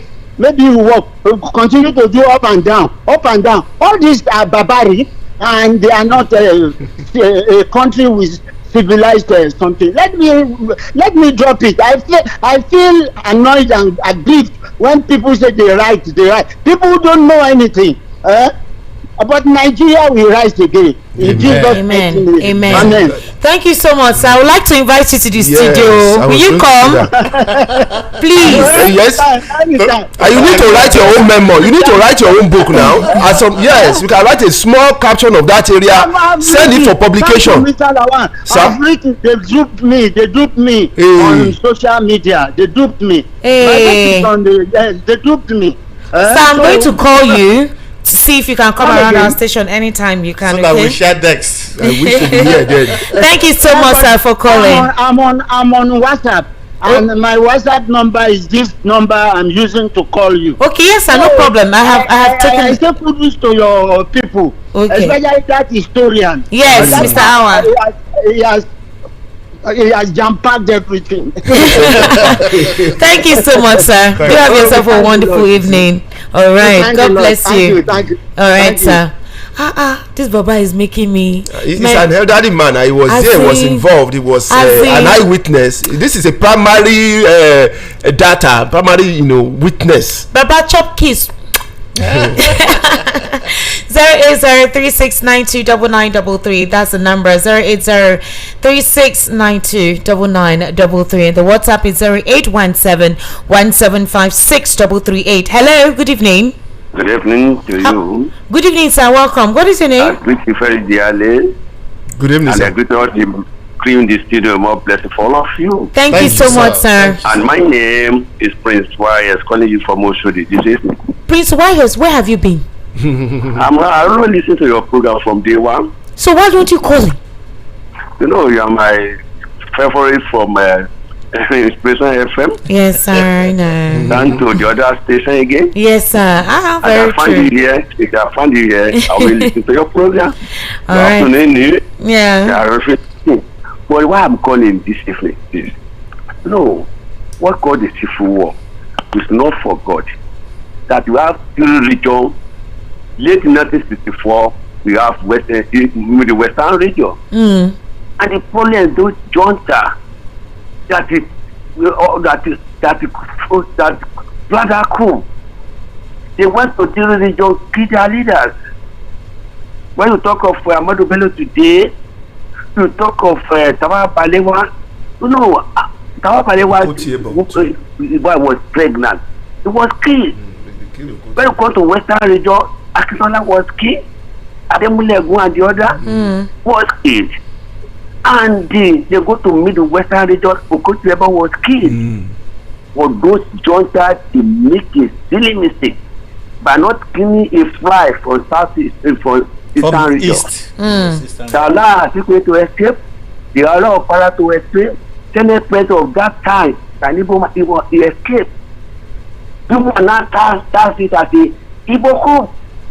And those with their young guys, they don't know what they are doing for me. If they are all the ritual leaders, that will know any problem. It is then that those northern not take, people will not kill it, they kill our people, they now begin killing a lot of Igbo people, which is very, very painful. I think today we have to sit at the round table to first of all sorry to each other. I'm sorry for what happened there. I'm sorry because that is what will lead to that war. See today, if anybody tell Nigeria say we have to force that like in the four region we have there, the three region leaders, their premier, their was key, their military that was key. If it happened the other region too, I'm telling you, but people are not counting that Igbo, and which is not. But those who want to do the job, they leak the secret to George Akasikwe or Para, or those is not, they run away. So what am I facing today? That is what brings the ethnic problem. And after we are talking about, there's another decree 8. That decree, I want analysis to explain what happened with that decree analysis. And when you talk of unity government, especially today, it was going rosy. That YBA that the draft the decree 34 that is turned us to unity we are facing today. And the best government in this country is regional government, which we operated before 1960. My guy said, sister in the studio, Nigeria is supposed to get better. But those people who never get experience, could you believe? Gowa is not yet married before he become head of state. As young as 29 years of age, how many experience do they have? Like, do they have the experience to Atikwe? Even if Awolowo was not in the prison there, he would have been killed as well. And I want to say something again. It is Yakubu Gowon that released Awolowo for prison. Okay. So for me, as it is, what I will say to not cut the matter short, my blessed lady, you are doing very well in that studio. You operate very well. We know you from day one that you're a brilliant journalist. Thank you, sir. God will bless you. Bless you. Whenever you want to speak to a man, you speak the word that when you say yes, he say yes with you. Amen. Finally, good evening to you all. Thank you so much, Prince Wise. Thank you so much. Good night, sir. Can I say one thing in 30 seconds? Hello? Okay. Hi, Esther. Mr. Remy? Okay. How are you? Good evening, Esther. Sir? You see, this feels like history lesson. Come on. So I just listened to these old men and I'm so amazed. I'm so amazed. And look, I would dare not go their level because the crown upon their head would be too heavy for me to carry. Walai. So I'm not even going their direction. Now, you see, number one, I personally believe the whole generation and successive governments in Nigeria made one nonsense mistake. And the mistake they make is they leave Biafran history to Igbo people. The Biafra, the civil war, supposed to be nationalized. I still believe strongly in my head that Democracy Day or National Day, national holiday should be May 30. May 30. I don't believe in June 12 because my understanding of June 12 is just a day where two bad boys had a go at each other who used to be friends. So nobody should come and tell me June 12th is Democracy Day, election. I mean, Abiola, there's nowhere in history where Abiola was opposed to the military boys who messed up our country.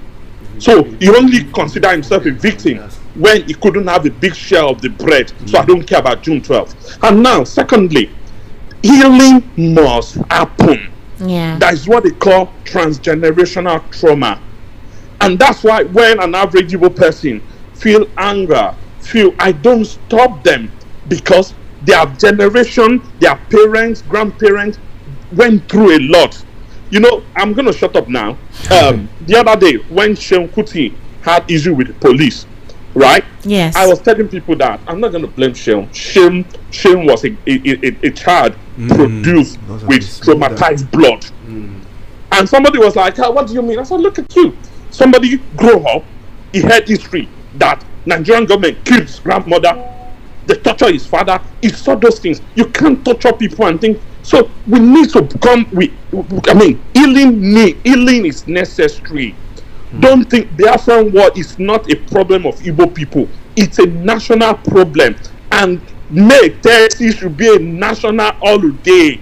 Nigerian government should nationalize that day and don't leave it to legitimately angry boys to declare a break for themselves. Have a good one. Remy, good night. Thank you so much. Which is why when the Nigerian government tried to threaten Masob or IPOP and stop them from having to let people celebrate their fallen heroes, you know, the Nigerian army released a statement in regards to that, said Masob or IPOP should not prevent people from going about their businesses and all of that stuff. You know, it made a lot of people feel uncomfortable. Why? At the time. Why would it's not even the call of the military, for God's sake. Military are supposed to defend the borders outside, and they'll be making statements inside. What is the function of the police and the government there? They keep quiet because are we in the military era? Hello, good evening.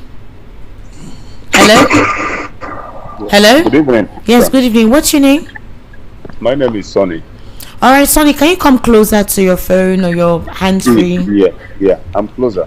I want to say something based on the history, based on eyewitness, those who were there during the war. Your voice is still low, Sonny. Okay, are you getting me now? Yes, it's better now. Am I audible? Okay, good. So I want to say something based on what I read in one of those journalists, Edmond Obilo. I followed a man who wrote a book, who was an eyewitness during the war. I mean, he was alive during the days of the coup, and he's a writer. I forgot the name, by the way. Go ahead. The man said this. He said that the coup plotters carried out the coup in favor of Awolowo, to go and bring out Awolowo to make him prime minister, because they believe in his ideology to rule Nigeria, that he will do better than Tafawa Balewa and all those people who were corrupt. Number one. Then the coup, they asked him, why was the coup? Why did the coup only kill a few people, few of the northern leaders and somebody in southwest and all that? Don't forget that the whole thing started from Lagos, the eruption between Awolowo and Akintola and all that. Then the man said this. He said that the issue is that those guys who carried out the coup, they were pro-Aworist. Their ideology is they share the same ideology with Awolowo. They want him to be the leader. So those who align with Awolowo, they avoid them. They didn't go after them. Someone like Michael Okpara, who you people mentioned, the premier of the East. He was an ally to Awolowo. He supported Awolowo during the crisis of Awolowo and Akintola. I think he was his sponsor or either something like that. I forgot. There's a history that captured that aspect. If you guys I would name. So they avoided him, number one, because he was a kind of like in the same line of their thought with Awolowo and all that. So there was no need going after him. So they went after pro Saudana, which was Akintola and co. This was their vision was Awolowo was the arrowhead who they were looking at carrying out that coup to go and bring it out to be the leader. Then, unfortunately, the same Awolowo turn around and be what it is. You see, the outcome of the war become it's unfortunate. So now people are narrating it in the tribal angle, which it was not. Yes, it was never a tribal thing. Luckily, Babangida was alive, who launched the book, who speak about it and say it wasn't a tribal coup.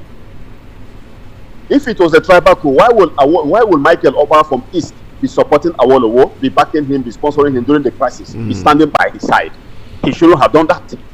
If what I want to say before I run out of thought again, the coup was never an Igbo coup. Then Gowon have never been sincere. He has never been man enough to speak out the honest truth. Everybody knows the truth. We're just turning around. Nigeria is a false state. It's a country full of falsehood.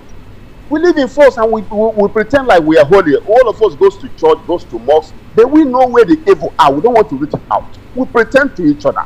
We know we don't want to call a spade, thereby deceiving each other.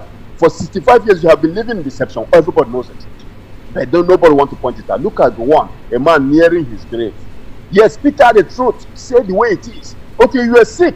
You fell ill when you came back from Aburi Accord.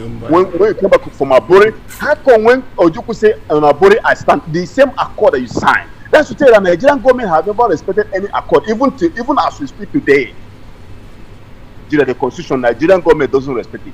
Nigeria have never been a respecter of any law, any accord, any agreement. So it's a fair system.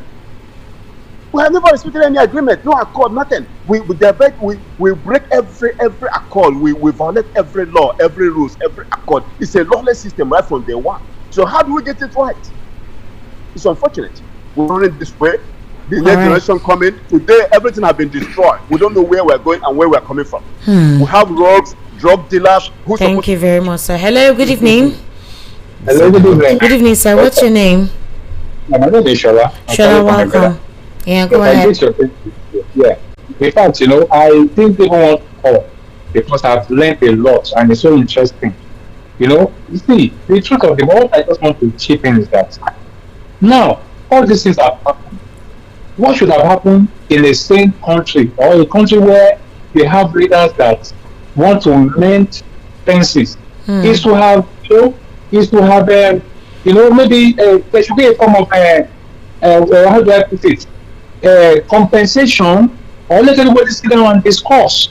There are flaws in how Nigeria came together, and along the line, there is the saying in Yoruba that the teeth and the tongue, we always have it. Now we have had it, but most importantly, the Igbos lost a lot of lives. So there should be a form of, they should be placated in a way. And unfortunately, we don't have leaders. Now the question to be that the kind of leaders we have now, the politicians we have now, are they tilting towards the reconciliation? Now we have moved away, from a nation on how to mend fences to people that are political elites that all they are all about is power. Now look at it now. All these different from different tribes, you understand? They are a caucus now. We have Igbo, we have Yoruba. If not, look at how many of the governors are even in support of Biafran. You understand? But that's not the issue. The issue is that there should be a restructuring or a form of a talk, a round table talk, a referendum. Yes, that's the word. Do we have leaders and do that now? And it's very urgent. Like, needs to be salvaged. If we are not a nation, they're not like one Nigeria. I don't know if I'm making sense. That is what that is why we are where we are.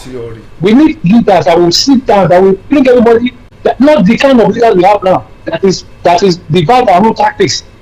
So we are being, I don't know to use the word monsters because the way the people we have now, they are likened to like monsters. I don't know. So please, let us look at how we can have, where are the genuine leaders? Where are they? We don't have them anymore. I rest my case here. Thank you so much, Shola. Thank you for calling. Hello, good evening. Yeah, good evening. How are you? I'm fine. This is Mr. Ifeanyi. I'm calling from Ocho. Mr. Ifeanyi, welcome. Is this your first time? No, I've been listening and I've been calling, but All not right. regular. All right, please go ahead. Okay, I want to appreciate everybody in the studio. Thank you. And this year there is a man that spoke last. The man just on my own ego. So I want to just throw in something. I think we don't need to be old enough to know actually what happened or what caused the civil war. Something happened that made them to go to Aburi. What happened was, we have the documentation, and if you go online, you will see part of them. During the Oputa panel, it was there. There was a killing in the north because of what we will call hatred. When there is work, if we don't see people we are going to put, we'll go and get an expatriate to do the work. There was a serious hatred, and that hatred ignited killing in the north. Some of our grandfather did not return home, and because of that, Ojukwu now begin to try to make some type of, let us protect our people, and that was what led them to go to Aburu at Ghana. That was the reason, so that they can have a confederation where our interests will be protected. I think that is the cause. There was a killing in the north, and that killing led to. All right. Thank you very much. You're repeating what we've said. Okay. Thank you very much. God bless you.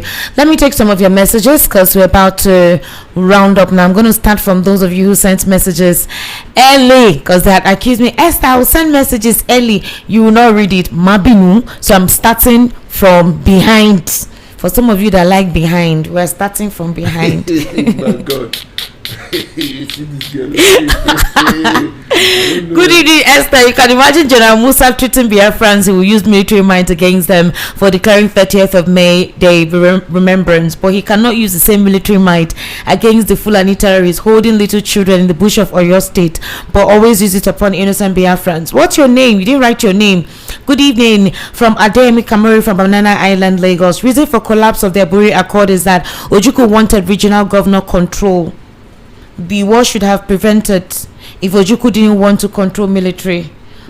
Okay. This person says, good evening, Esther. My name is Solomon Asika from Mushin. The question to be asked is, what's really going on now? Why is all this about Biafra war now coming to limelight? Well, we're watching and listening. That's the exact question I asked. Why now? You know, why are we here having a documentary now? It has always been discussed every now and then. No, I know, but Gowon decided to release a memoir now. What was the agenda after all these years? No, what I'm saying that now that you're older, you may even have gaps and loss in memory. Talking about, you see, anything you say is he wants to bring Biafra. Do you remember somebody was accused that a politician was accused that way? So that thing has not been healed. All right. Good evening, Esther Machiku. Esther and the guest in the studio. Gowon is almost 100 years old, and at this age, he's writing a book of what happened during the war. Was Gowon properly guided and mentally sound to write such a book? Because I, Mayor, will not take him serious because the mind, health, knowledge, and wisdom is no longer sound at this time. There should be a proper medical report or checkup to determine whether he can write such a book. All right, Mayor. Well done. This person says, according to Major General Alexander Madiebo, Ojukwu was Gowon's superior in the army. Is that true? So he said. Somebody said, is Aso Rock MVOP, please? Elder Owoma Foluko Shodi. Is Aso Rock? Yeah, you know. Esther did go on say he has fever. That's why he did not understand. That's why he did not understand Aburi Accord. He was an illiterate. Elder Dikin Owoma Foluko Shodi. But that's what Gowon said to what's this guy's name that does Arise Prime Time. He told the guy that he had cough and catarrh for more than 3 days, so he was sick, and by the time he recovered, he was told that Ojukwu had already declared so. Who listened to that? That statement. That's what he said. I saw a video. That was a make believe. No, Gowon said it. I said he said it in that interview. No. I'm not doubting. He had fever. But I must tell you, that was just a make believe excuses, just to make sure that it's too glaring that it's an excuse. But he never had fevers. He never had fever when he was allowing those judiciary group, the judiciary team, to look into their booty and feed him back. He never had fever. He was even eating during their booty. They were all eating together. He was eating with Ojuku in the same place. You know, when I love that video. But one himself is not sincere. No, in that Aburi, he said when they were doing after the agreement, they had lunch. All of them had together. He said when he returned to Nigeria, so does that affect what was written in the paper? That's what he said. Good evening, Sister Esther. The man who spoke about Aburi agreement is 100% correct. All right, this person says the INEX, in fact, government needs to introduce history in our schools, because all those things I didn't know anything about it. It's now strange to me. Please, what books can I get all these histories you are explaining? I'm going to. The books are many because you're not going to get the account from one person. You have to read different books. So the day I was reading it, I had headache. Plenty headache. And I don't like history because of the dates. That date is like maths. I'm telling you. And the books. And there are videos.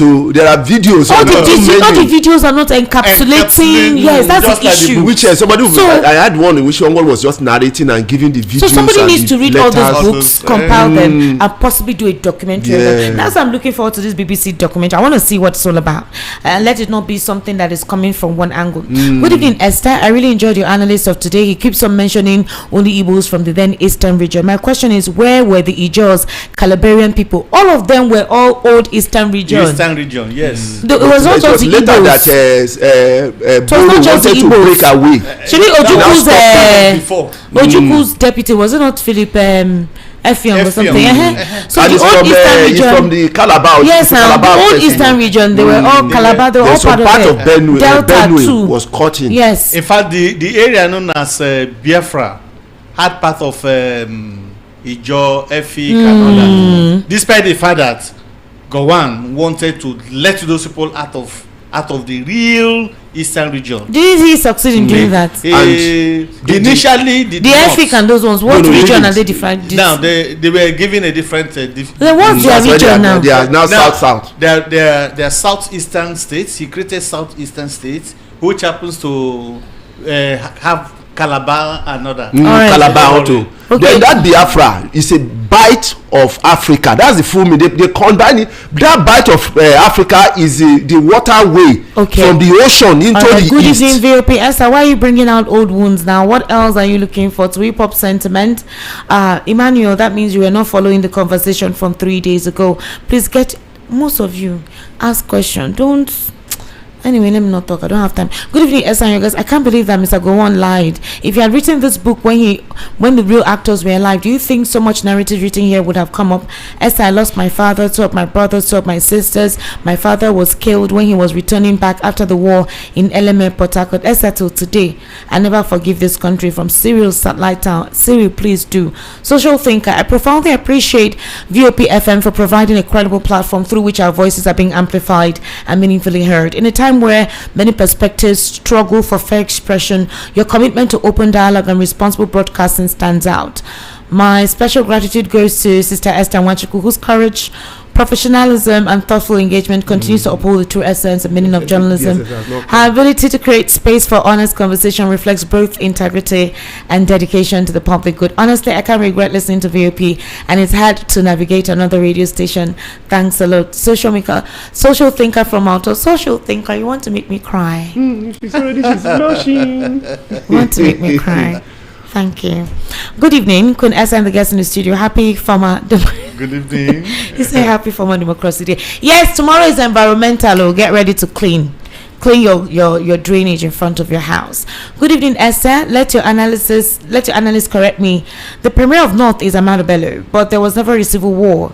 It was a mini world war British, Russia, the whole Sahel regions, Egypt, Arab, who sees it as a religious war, British as economic war. Ojukwu is a confused man in the sense that how can he allow the sale of crude oil during the war from your own sector used to fund the war by Nigeria, and that is what is accrued to Biafra was withheld by Nigerian government? How in the world can you explain that? I would advise you to also search how the Premier of the North described the Igbos in an interview granted to the BBC in the 60s. Patrick from Ije Ododo. I think 1950 something.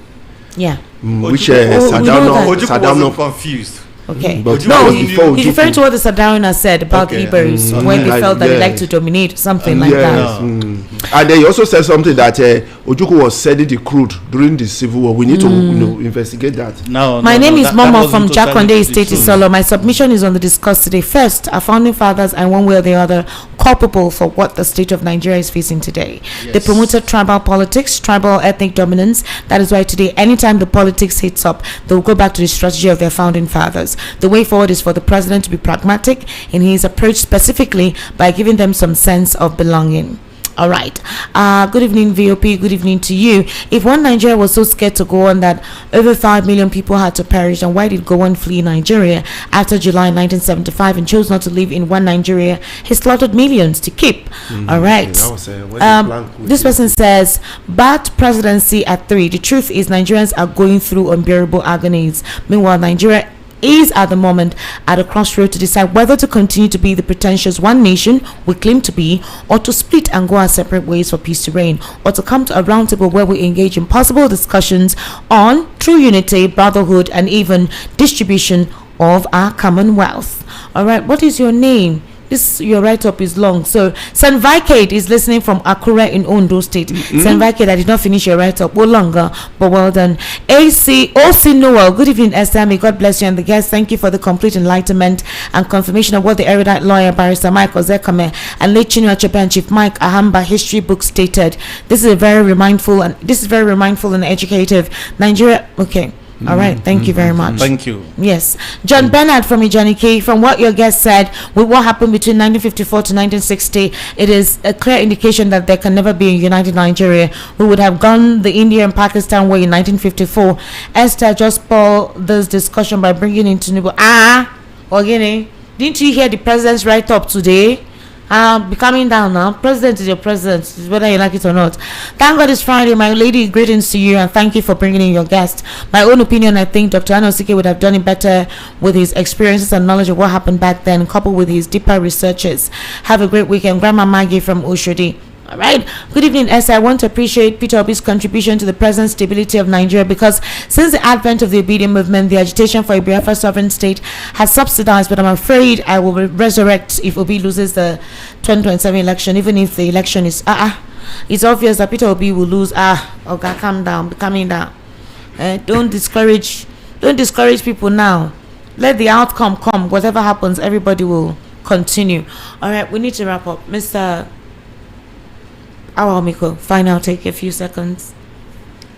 Let there be a healing. We should open up doors for the healing, for the trauma to take place in all facets of life. All right. And one of the ways to do it is for the federal government to revisit that region and create a lot of facilities, social and economic, that will make it boom again, and let the people be incorporated fully, not a thing of state capital and this is it, into the federal structure in terms of employment. All right. Thank Mr. Lawal Kundaya. Yes, I want the president with the Senate to visit, bring. Let us know what is inside that confab. That Jonathan confab. All right. Let us look at it. All right. It really starts from that place. Okay. Ladies and gentlemen, it's a wrap today. I'll be seeing you on Sunday by the special grace of God for the political spotlight. Thank you so much for staying and being part of the conversation. Mr. Awamiko, God bless you. Mr. Lawa Ekundara, God bless you. My name is Esther Machuku, ESTIQMEDIA. Subscribe on YouTube.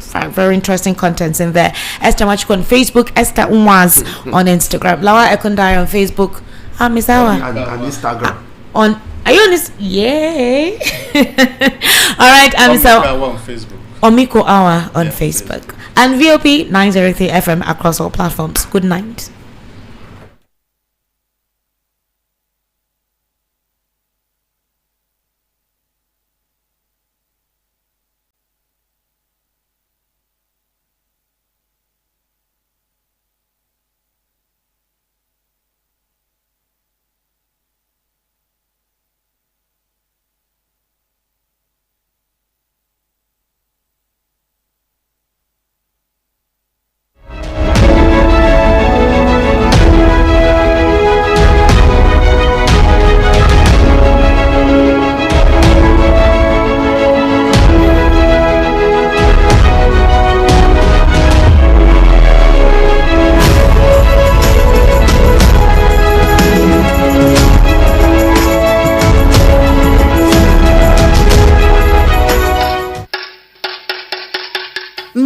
My country people, I say make I remind you now. The radio station where they allow you talk your mind, they for this Lagos. Now voice of the people 90.3 FM, where you fit listen to better programs and shows. Hey, Oga wa Town Crier, ṣé wọ́n ní jolly entertainment program ṣá? Of course. Do they have political programs and news for intellectual savvy people like me? Oga Professor, that one serve day. Excuse me, sir. Do they have children programs too? My dear, children serve get their own segment. Any other questions? Wait, now what be the radio station number? The frequency na 90.3 FM, voice of the people. The number one Ogbonge station where they give you a voice. Rush, make you go listen now. Voice of the people. VOP 90.3 FM, Voice of the People Radio. Hello, is that Voice of the People Radio? VOP 90.3 FM. VOP 90.3 FM night show is back. Who no go no. All things on the beat. Who know yeah must hear. With the unspoken truth. Oh yeah. Now you have a voice as your long-anticipated radio nighttime show from your super dial, Voice of the People 90.3 FM, is back like never before with Diola, your radio nighttime partner, as your host, as we bring you amazing content on societal affairs like Which Way Nigeria, relationship talks, The Guest Who Show, and the thing will concern you, which is strictly a pidgin show made just for you. Also, not forgetting our new release Friday night show titled Bedu with the Boss Brain. Bedu with the Boss Brain. Where entertainment meets apropos. It is indeed your music request time at its finest. Tune in and join Deola, your radio nighttime partner, every weekdays from Tuesdays to Fridays at 9:30 p.m. starting from 1st of July 2025. Make every word for lecture. I beg for safety. Longest, who no go no. All things on the beat. VOP 90.3 FM night show is back. Who no go no. All things on the beat. Who know yeah must hear. With the unspoken truth. Oh yeah. Now you have a voice as your long-anticipated radio nighttime show from your super dial, Voice of the People 90.3 FM, is back like never before with Diola, your radio nighttime partner, as your host, as we bring you amazing content on societal affairs like Which Way Nigeria, relationship talks, The Guest Who Show, and the thing will concern you, which is strictly a pidgin show made just for you. Also, not